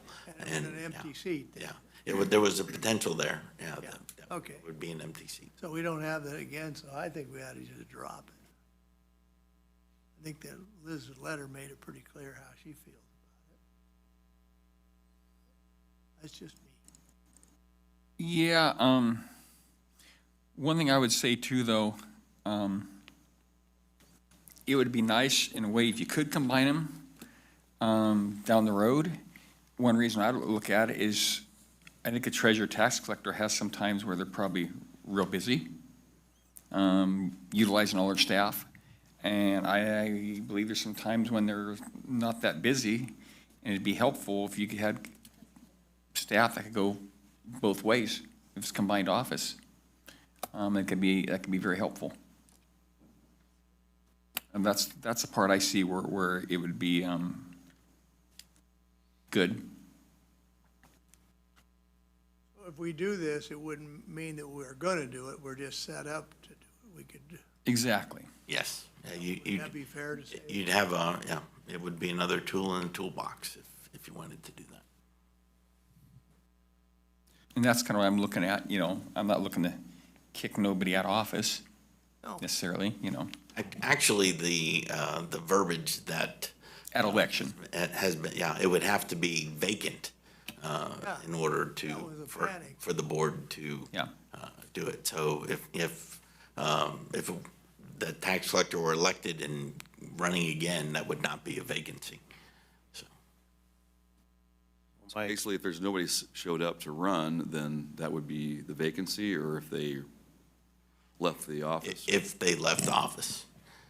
Say if Liz chooses not to run next year, that would be a vacancy. Okay. I mean, I did reach out to a colleague in Mendocino County, and they said that I read through the packet and all that, and then she said basically they just didn't support it. Ultimately, the board did not support it, so it wasn't combined. And then they apparently did some research, and she offered to, I think she emailed me probably during the meeting, but she said too that it does work well in other places that she's seen. So they apparently did a bunch of research in the process, but ultimately the full board did not support the decision to do it there. So. Okay. I think with the level of participation in our local government from this community, I mean, look at how full this room is. I just think we have to have options. It's not a slight on either of the offices, it's just we could find ourselves easily in a position where we have no one to fill these seats. Most people I know don't know what district they live in, so they're not, Engaged. That is very true. if I'm being honest, I didn't know. I had to Google it before I ran for office. Did you get the answers you thought you got? Yeah, the elections office told me. Okay, anything from the public?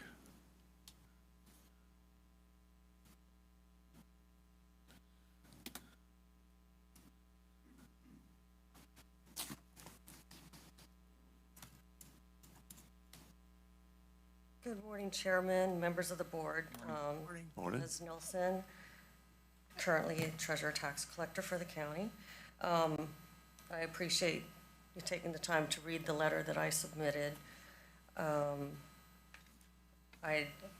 wanted to point out in regards to the counties listed under section 24304.2 on the government code that you are potentially looking to amend. Of those counties listed, only 3 are currently combined. A lot of the treasurer tax collectors I've talked with and amongst at meetings, counties that had potentially thought about combining these offices or had combined, dissolved them because of the checks and balances that are involved. The duties of the offices are quite different. I know there's been mention over time, and like Brian just mentioned a moment ago, that it's slow at times. It's like, well, I see that in several offices and departments, that everybody has their ups and downs, but it is constant. We are constantly pulling in money daily, investing, drawing up the pool, the interest. If you can notice over the reports I've sent you over the years, that interest has increased significantly over the last fiscal years with the investments that I've put into place. You guys work a lot more along with Tacey, our auditor, and her involvement, because an auditor's involvement is historically with the funds and with the money, not necessarily with the investments of the money received into the treasurer. My point is, as you know how busy her own role is as auditor controller, combining these offices, I honestly don't see how she won't end up pulling her hair out, having to look over, because our office is 2 offices, treasurer's office, tax collector's office, or vice versa, if something were to happen to her. And then I would be in charge of both offices. And I'm sure one answer to that would be, you would hire other staffing. Well, then that's not a cost savings if that's something the county is looking at. Throughout, looking through the county, other counties within the state, a lot of the combined offices, more so, are assessor, clerk, recorder, or assessor, recorder, if you're looking to combine offices. But with one of the items in my letter, I hope anybody in the public that may be listening to this or reads it later online is, in regards to losing another elected position, another representative for the members of the community, that would reduce the elected officials, reducing the electorate's right to choose. Once those elected officials have been replaced or reduced, there's a shift of power that may never be undone, giving ultimate control to one individual. Keeping these elected positions separate offers a clear line of responsibility and accountability to the people that we serve. Even if it's not intentional of the board or the CAO. Looking forward, the board and CAO are limiting their options in the future in fulfilling a super agency that they'd be creating by combining these offices.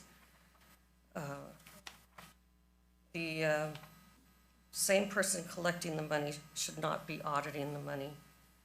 I would seek that you reread parts of this letter in regards to the incompatible duties between treasurer, tax collector, auditor, controller.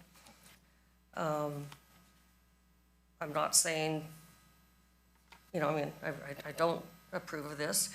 I wouldn't want you to make a hasty decision just passing this through now because you feel it would be something that, we can just act on this in the future.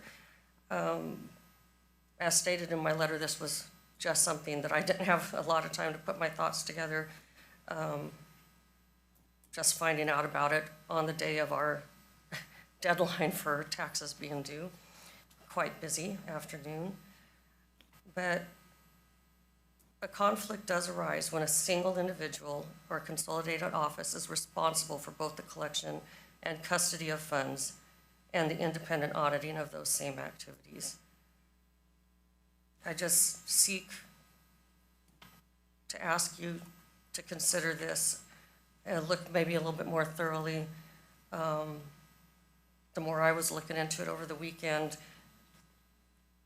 receiving emails from other tax collectors, treasurers, I just implore you to not make a hasty decision and act on this today and base it on a personal observation of thinking I may or may not run. That could also be placed on any of the other elected officials. They may or may not run. But assuming such, I feel is biased and unfair. We have, you might say this is a small, people look at a board agenda, it's also during Christmas time. They might not be aware of what the meaning of all this is. But as any of What your do you mean positions- about bias and unfair? I didn't quite follow you there. As far as stating this, it's like, let's throw this out there for combining these offices, just thinking, not looking at me just as my position, treasurer, tax collector, but as an individual, that, Liz may or may not run. That could leave a vacancy. It's like, well, there are so many citizens within this county that would qualify, for auditor, controller, qualify for assessor, qualify for treasurer, tax collector, or, like when you were seeking, board of supervisor, well, what district am I? I would implore any citizen that has a desire, to be a public servant, look at your own qualifications, look at what the qualifications are for any of these positions and run. Just because there's people in these positions that have been there for years, decades, that doesn't mean that it's, that's why it's an elected position. I see what you're saying. I don't agree with that. I would think we should not hold a position open so someone can run for it. It's Whether open we need it or every 4 not. years to run. If the county needs a position, that's different. But to say we want to have a position open in case someone wants to run for it, I don't agree with that at all. The position's not open. Pardon? The position's not open. I'm standing here right now. I didn't get hit by I a understand bus. that. And we're not taking your position away. Chuck made sure, it's not until you vacate that position that Right, we could do anything. Or the auditor vacates the position. Or the auditor. Or the assessor, or so it's like we're not looking at combining any other offices. All I'd say is, make your case of the reasons why you think it may be good or bad. I'd appreciate if it doesn't get too hyperbolic. That's where I'm coming from a little bit. Mm-hmm. Well, Like, as far as the voters won't be able to choose, voters can, there's things that the government functions, and to say if we change some type of our structure, that's not like saying the voters don't have a right to choose who they want to have elected and whatever positions are here. The voters always have that right. So kind of insinuating that we're trying to take away the voters' rights, we're not doing that at all. Well, if you combine the positions, then, I mean, that makes it as far as the qualifications, you look at the distinct qualifications for a person wanting to run for treasurer tax collector as opposed to auditor controller. But then if they're combined, that takes away that separation. And then, but besides that of the combining, just the duties of the positions themselves, I mean, there's times, the previous predecessor, Mike Ryan, he went through this conversation twice, back in 2010, 2011, again in 2020, which was 5 years ago, not 4. And was opposed to it as well. I will. But I'm just saying that there are times when the offices and the duties of auditor, controller, treasurer, tax collector do clash. The involvement in regards to the banking, in regards, to all the layers and nuances. We find errors, my employees find errors on their sides when we're doing something back and forth with journals. Their employees find errors on our side. And that's part of the checks and balance. That's how it should be.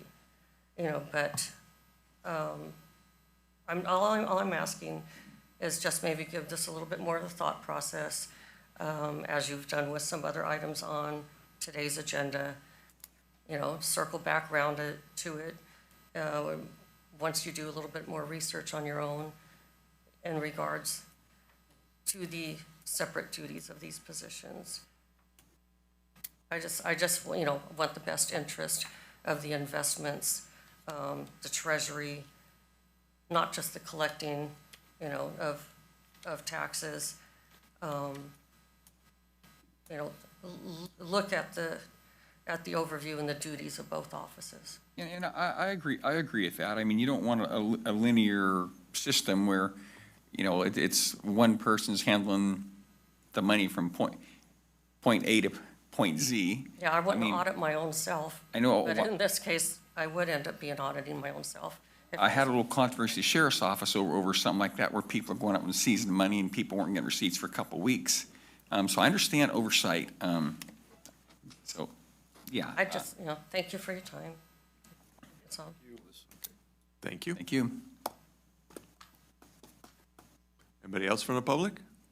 I have a question maybe Yes. for the auditor, as far as path of travel of money and checks and balances and oversight. Here she comes. Award-winning. Award-winning. Goodness, good morning, Chairman Ward. Good morning. Chuck and Greg and Heather. Would you like to ask your question first, or do you want me to make any comments? Comments first. Okay. Appreciate you guys having us here today and listening. When this came up 5 years ago, I did a lot of homework because it seemed like, can this really happen? How does this work in other counties? Is there a problem with checks and balances and internal controls? Talked to many auditor controllers. There are not issues with internal controls. Your staffs are still operating separately. You are not combining your staff's duties to where they are incompatible. Of course, you would look at the systems you have in place, and if there looks like something might, be a problem for some reason, you address it. But they have not found that there are internal control problems. I thought the best thing, I wanted good advice, and I was younger and newer in my position at the time. And so I did talk to our external audit firm, and they're very conservative. And they said, we've worked with other counties where this has worked very well. It should not be a problem as long as your staff in each department are sticking to their tasks as well as the oversight that it doesn't mean that the auditor controller, whether it's me or someone else, you know, we still have to follow the rules of when Chuck has to authorize something, when we have to come to the board to authorize something. It's not running rogue. The state controller's office comes in and audits many of our programs, and we still have our external audit. So the checks and balances are there. There might be a few things to modify, and trust me, I would not, if it was me, I would not take this lightly, and I never have. Before Mike retired, he told me that if this happened, he believed we would be in good hands. Not sure if there's anything else, but Brian? Yeah, no, that kind of addressed my questions. And I guess also, would you see, I mean, I would see where it could be helpful, pardon me, having the two offices combined. Otherwise, you know, you can't go over and grab staff, say, hey, we need you over here to help with this project, because that's, and she can't do that to you because that's your staff. Conversely, it's her staff. Yeah. And we have, when someone is down a person and when it's a crunch time, we have offered each other staff already to help. Mhm. So we have done that in Okay. agreement, but yes, at times it would be helpful, even if it's administrative things. And I think, you know, it would be good to offer all employees more education and cross-training in ways that we can, and improve how they feel about their jobs, and that they're listened to and respected. So it's not something that I brought to the board or Chuck. I don't know if, I think things have gotten a little personal, and I just want to make that known, that as I'm happy as the auditor controller, if that job changes someday to be the auditor controller, treasurer, tax collector, and I'm still being elected, I can do that job. Thank you. Business card would be huge. I know, it is a mouthful. All right, well, that kind of helps out. I mean, one thing I'd look at, whether we do it or not, there is legislation going forth. I mean, it wouldn't be bad to have that option if we decide we want to do it, to have that on the table, because once the legislation is passed, I think you can walk that door whenever you want, if you wanted to. Is that correct, Greg? As long as you complied with the statute, meaning there was a vacancy. But once the statute is, if the statute is passed, then the county would always have that alternative if that situation arose. But if it's not included, then we'd still be where we are now. But it's not mandated. No, it's not mandated. Yeah. It's just an option. Yeah. And can you, I'm sorry about yours, can you describe like a vacancy? Does that mean that nobody's running, or there's? Well, if someone left in the middle of a term, Right. or if a term was over and, yeah, you had no candidates. Okay, all right, thank you. Thank you. Thank you. Well, questioning that, Greg,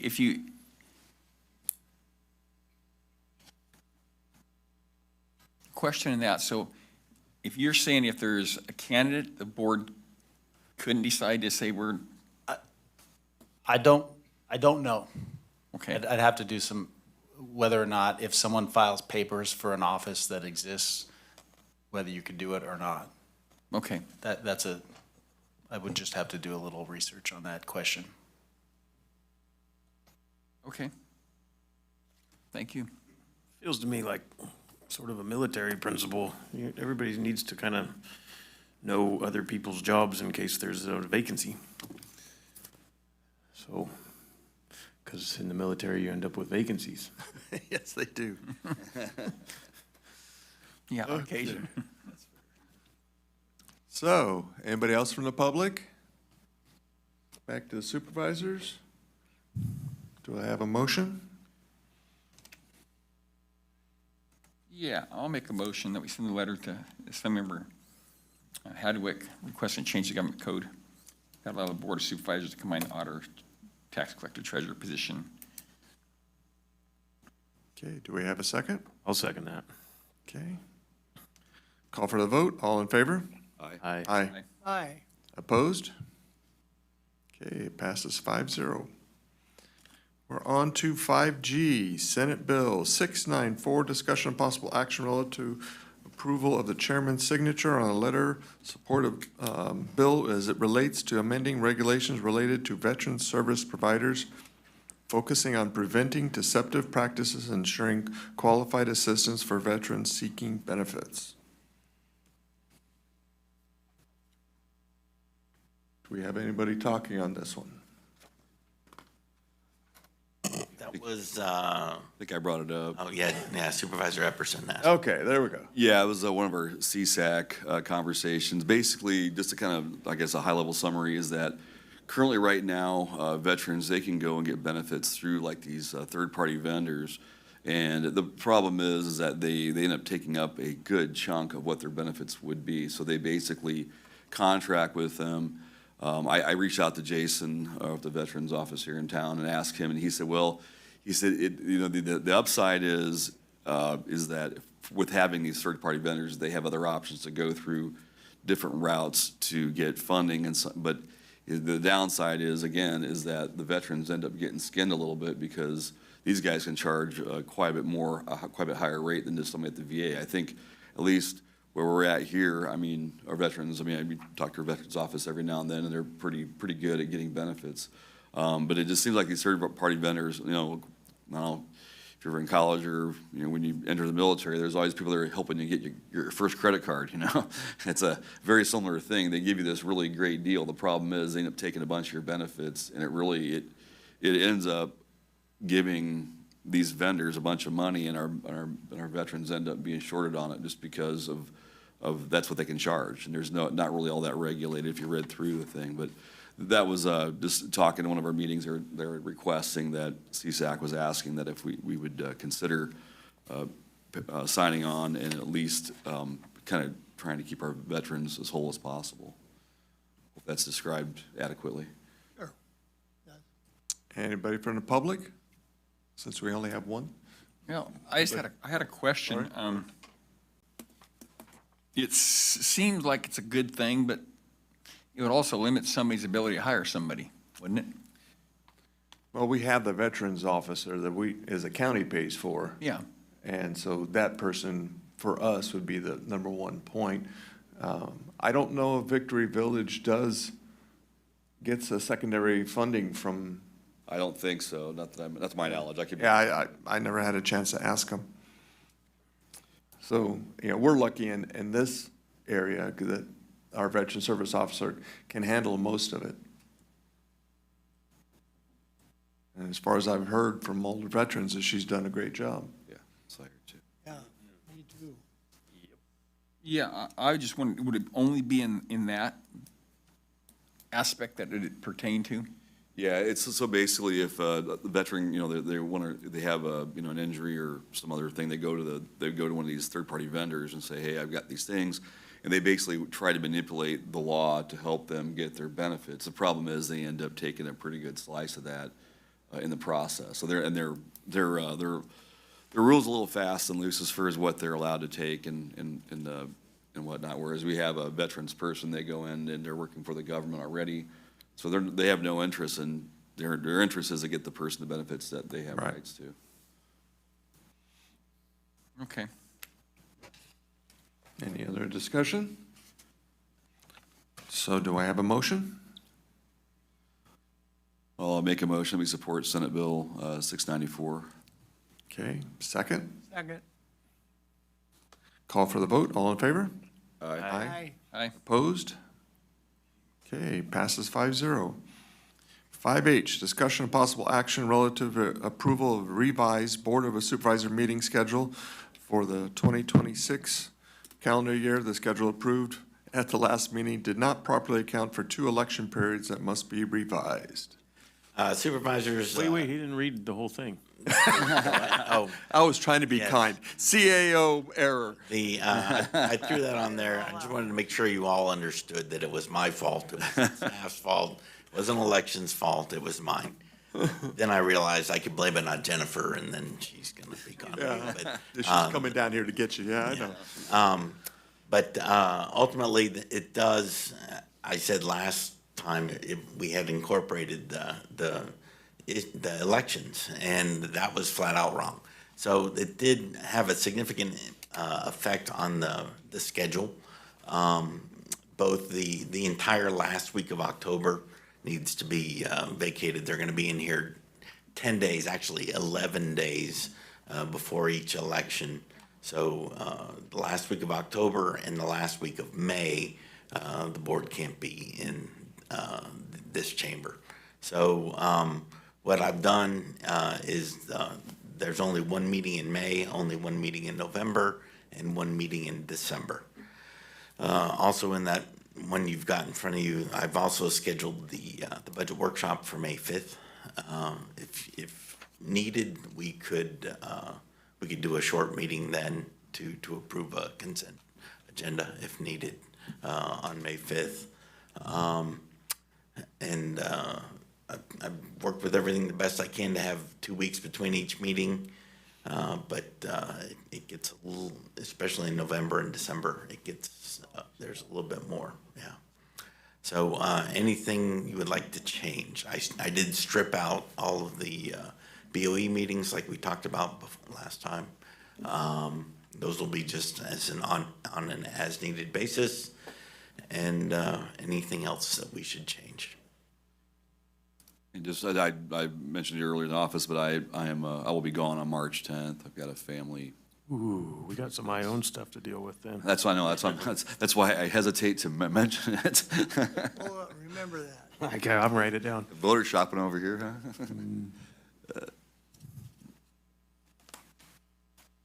Okay. Anybody from supervisors, any adjustments? Nobody from the public? Do we have anybody on Zoom? Not at this Okay. time. So do I have a motion to approve the changed calendar? So moved. Okay. I'll second that. Call for the vote. All in favor? Aye. Aye. Opposed? Passes 5-0. Okay, on to 2025 California State Association of Counties Annual Meeting Update. This was an interesting CSAC meeting. More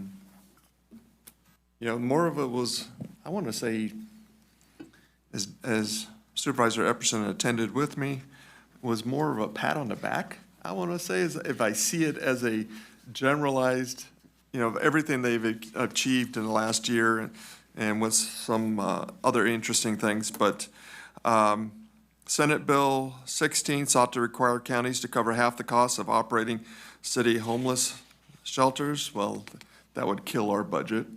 But CSAC said no on that. I mean, worked for us and tried to get away from it. The special elections, which was held in November, CSAC was instrumental in getting the state to pay for that. That was something that they worked very hard on. And then the other thing is modernizing the Brown Act between rural, suburban, and urban areas. So that was some of the big things. We had a couple of good speakers that we heard on, and taking control of your own life. Don't let somebody else take care of it, and do what you say. Dan, what else did you pick up? Yeah, I went to quite a few meetings there. One of them, they're talking about the fair plan. The rates may go up 45 to 55% this coming year, which is terrifying. I don't know why they call it the fair plan at that point. I did get an opportunity to go tour the Google campus, which is around the corner from where we met. And they were kind of showcasing some of their new AI stuff. I mean, it's actually mind-boggling, some of the things. You basically just hit the button and tell me what my agenda is, and it'll summarize it and read it right to you. It'll, kind of give you the highlights and stuff on some of the important points there. Also with that, I went to a burn bot demonstration over at the CAL FIRE Academy here recently too. And some of these things are trying to combine a lot of data in fire prevention. You know, I keep arguing the point that as long as it's reducing insurance costs and not just simply reducing, because they're spending a lot of money doing it. And I'm like, how's this benefiting the citizen? I mean, I know you guys you've created a ton of jobs, but I get that, but how is it trickling down to the actual people that are dealing with all this? From what I heard of burn bot, that might be a very fair question. Yeah, no, for real. No, I mean, that's the thing. It's like, what's the net of all this? I went to the same demonstration. It is a very limited system, but it would be great in a time that we can't do anything else. When you're afraid of plowing your field and you hit a rock and start a fire on your own, the burn bot would be a great asset at that time. But no, as a total everything, no, I don't see it as a good. One interesting thing too, they had a lot of the equipment, the masticators are actually, they're controlled by, they're like basically a video game. I mean, which I guess my kids might qualify for that, but they're out there and they're not on a piece of equipment bucking you around and hurting your spine every time you hit something. But they basically have them all remote controlled, so they go up there and just masticate as they go. They got cameras on them. They just sit there and run them like a video game, and they're up there, reducing the fire risk. Also, the vets bill, we just addressed that. Also, the suspension of EPA rules when it comes to fire hazard mitigation, which is kind of interesting. That's the governor's deal there, but they basically are suspending some of the EPA regulations around reducing fire. I guess the figuring is, well, if it burns off, we've done nothing. So if we can get to it faster, prevent the burning, then maybe we've actually saved something. I also talked to a number of other county supervisors. I thank you for approving the Fish and Wildlife Community Day, by the way, the members of that group here. And I talked to them about kind of networking a little bit better as far as some of these issues are statewide, and especially with the rural counties, it affects us directly. Like, I mean, one simple thing is like right now the bobcat season is suspended, which may or may not affect you, but if you've got chickens, I mean, basically now you just depredate them and there's no consumptive use. So if you do want to save the pelt or do something with it, then you're not allowed to do that right now. And it also, they've prevented people from actually hunting them, pursuing them ahead of any situation. There's an abundance of bobcats, but that's just one simple issue. There's a bunch of other things too that would go along with that, but I'm trying to get a bunch of these other committees together to have kind of a unified front on some of these larger topics that will come up, predator management, et cetera, and then lots of other things too. And then finally, the last one, I went to one of the Visit California meetings, and the Olympics are coming, and they're talking about the impact that it could have statewide, because there'll be lots of people coming from all over the world that want to experience the gold country and these types of things in our wine country, et cetera. But it is an opportunity for us to really kind of dip into that pool, because there'll be people coming in, they're going to travel, from all over the world to be here for the Olympics, presumably, but then what do they do after and before? And so how do we capture some of that money? And they had some pretty good ideas, and we're a part of some of those groups as well. And then the one speaker I thought was kind of stuck out was David Brooks, and he actually got about his book. I'm listening to it, but he was talking basically about how to really asking good questions and how do you build sincere relationships. It was actually really good. I mean, being politics, sometimes I feel a little superficial. I try not to be. Try to be genuine. But he was kind of talking about how you can help people and help yourself by getting to know them in a little more genuine senses, especially with our current culture, iPhones, et cetera. But anyway, really good speech. Had some good moments in it. So yeah, that was my report.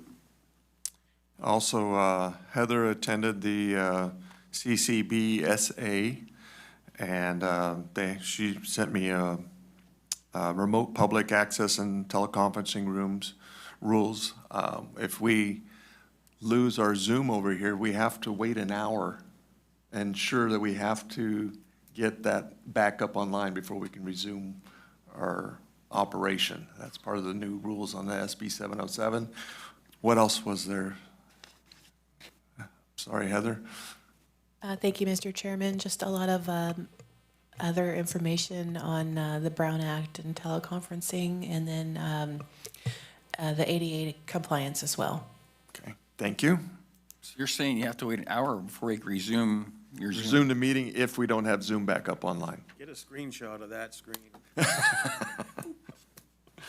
That was the big catch that I saw on that I was like, oh, because that was one reason we put in our header on our agenda, is that if you really need to say something, we try to provide Zoom as much as possible, but, please come to our meeting if you need to, voice your opinion.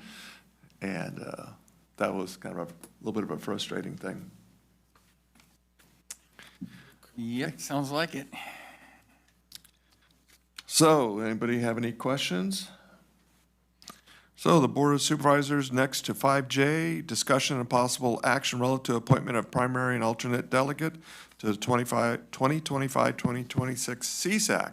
Well, we did RCRC last month, and so now this is CSAC.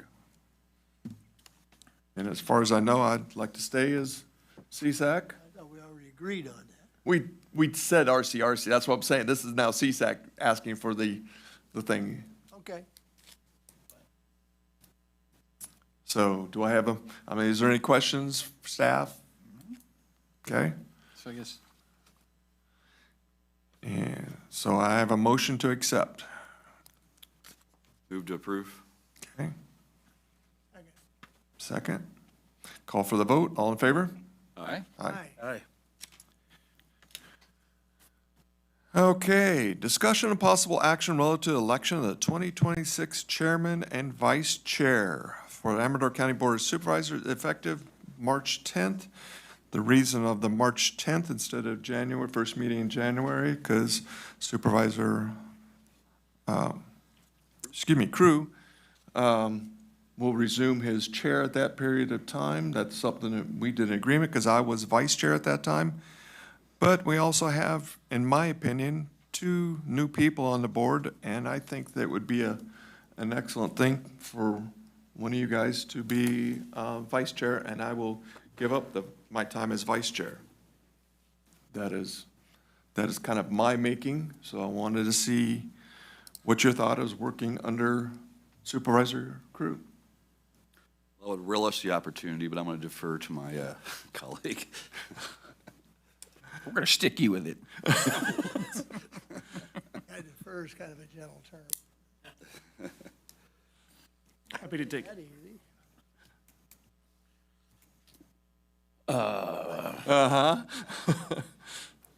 I have the least amount of time in meetings.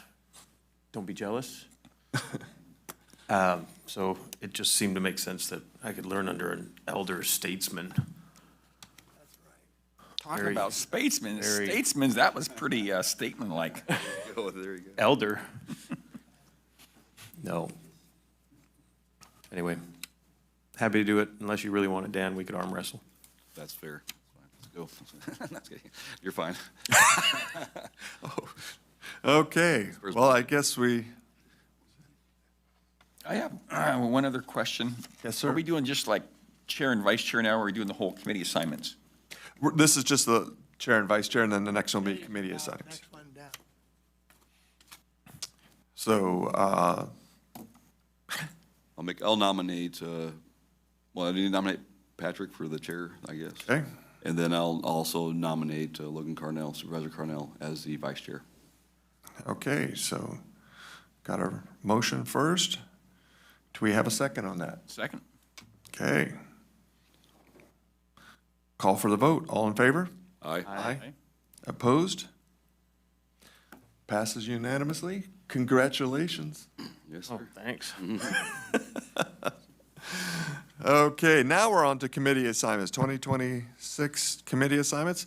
I didn't change anything because there wasn't very much, nobody said there was anything to change. I thought I had a change, but maybe it got lost in the wash. It could have. My life has been a little bit upside down lately, so I was wondering if I could be taken off the Sierra Nevada Conservancy Subregion Board? does anybody want it? I can do it. Okay, I'm fine with that. And you can appoint an alternate, whoever that may be.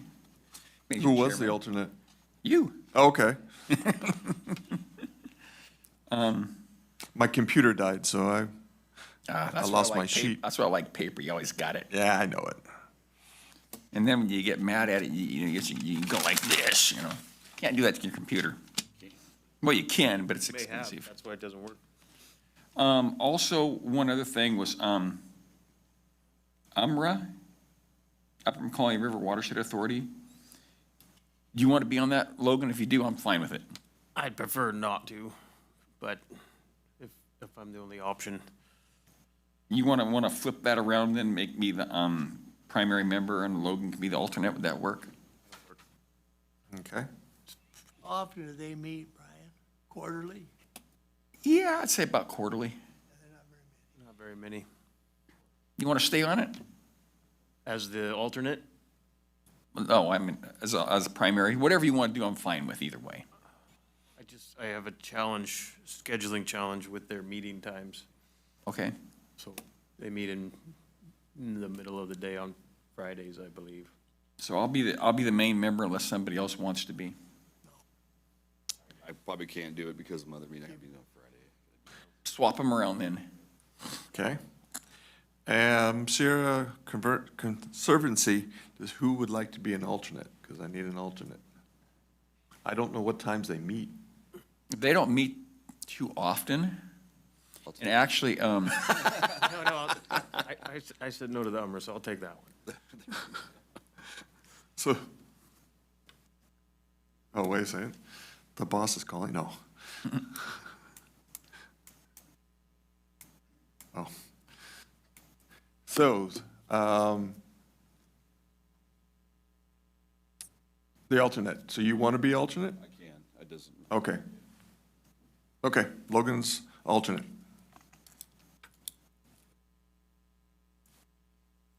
Well, then with those changes, I'll make a motion to approve the committee assignments. Just Oh, sorry. one addition to which we added, what I want to make sure that we had, is my Supervisor Logan and myself are the new recreation. That's a new committee. So, And then do we need an alternate for the Fish and Wildlife Commission or no? It doesn't have one on there, but I don't know if we need one or not necessarily. well, since it's all new, you got to tell us. All right, I don't know.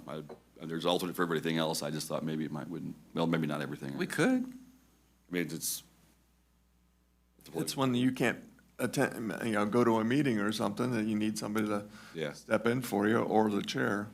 Chair can step in at any of the meetings. Okay, maybe that's fine then, that will. Patrick, guess what? No. Right. Okay, now you can go on with your motions, kind sir.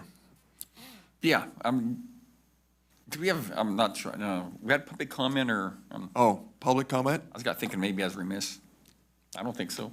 Anybody on Zoom? No? Okay, then I make my motion to approve the committee assignments for the changes. Okay.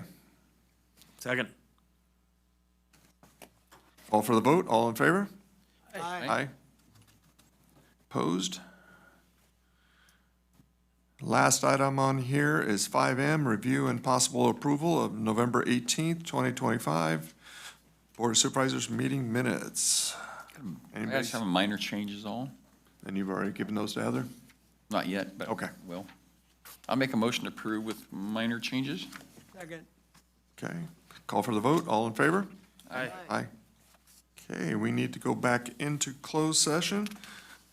And this meeting will be adjourned until Tuesday, January 13th. I'm shocked. I thought we'd be still going another hour or two longer. Yeah, I did too.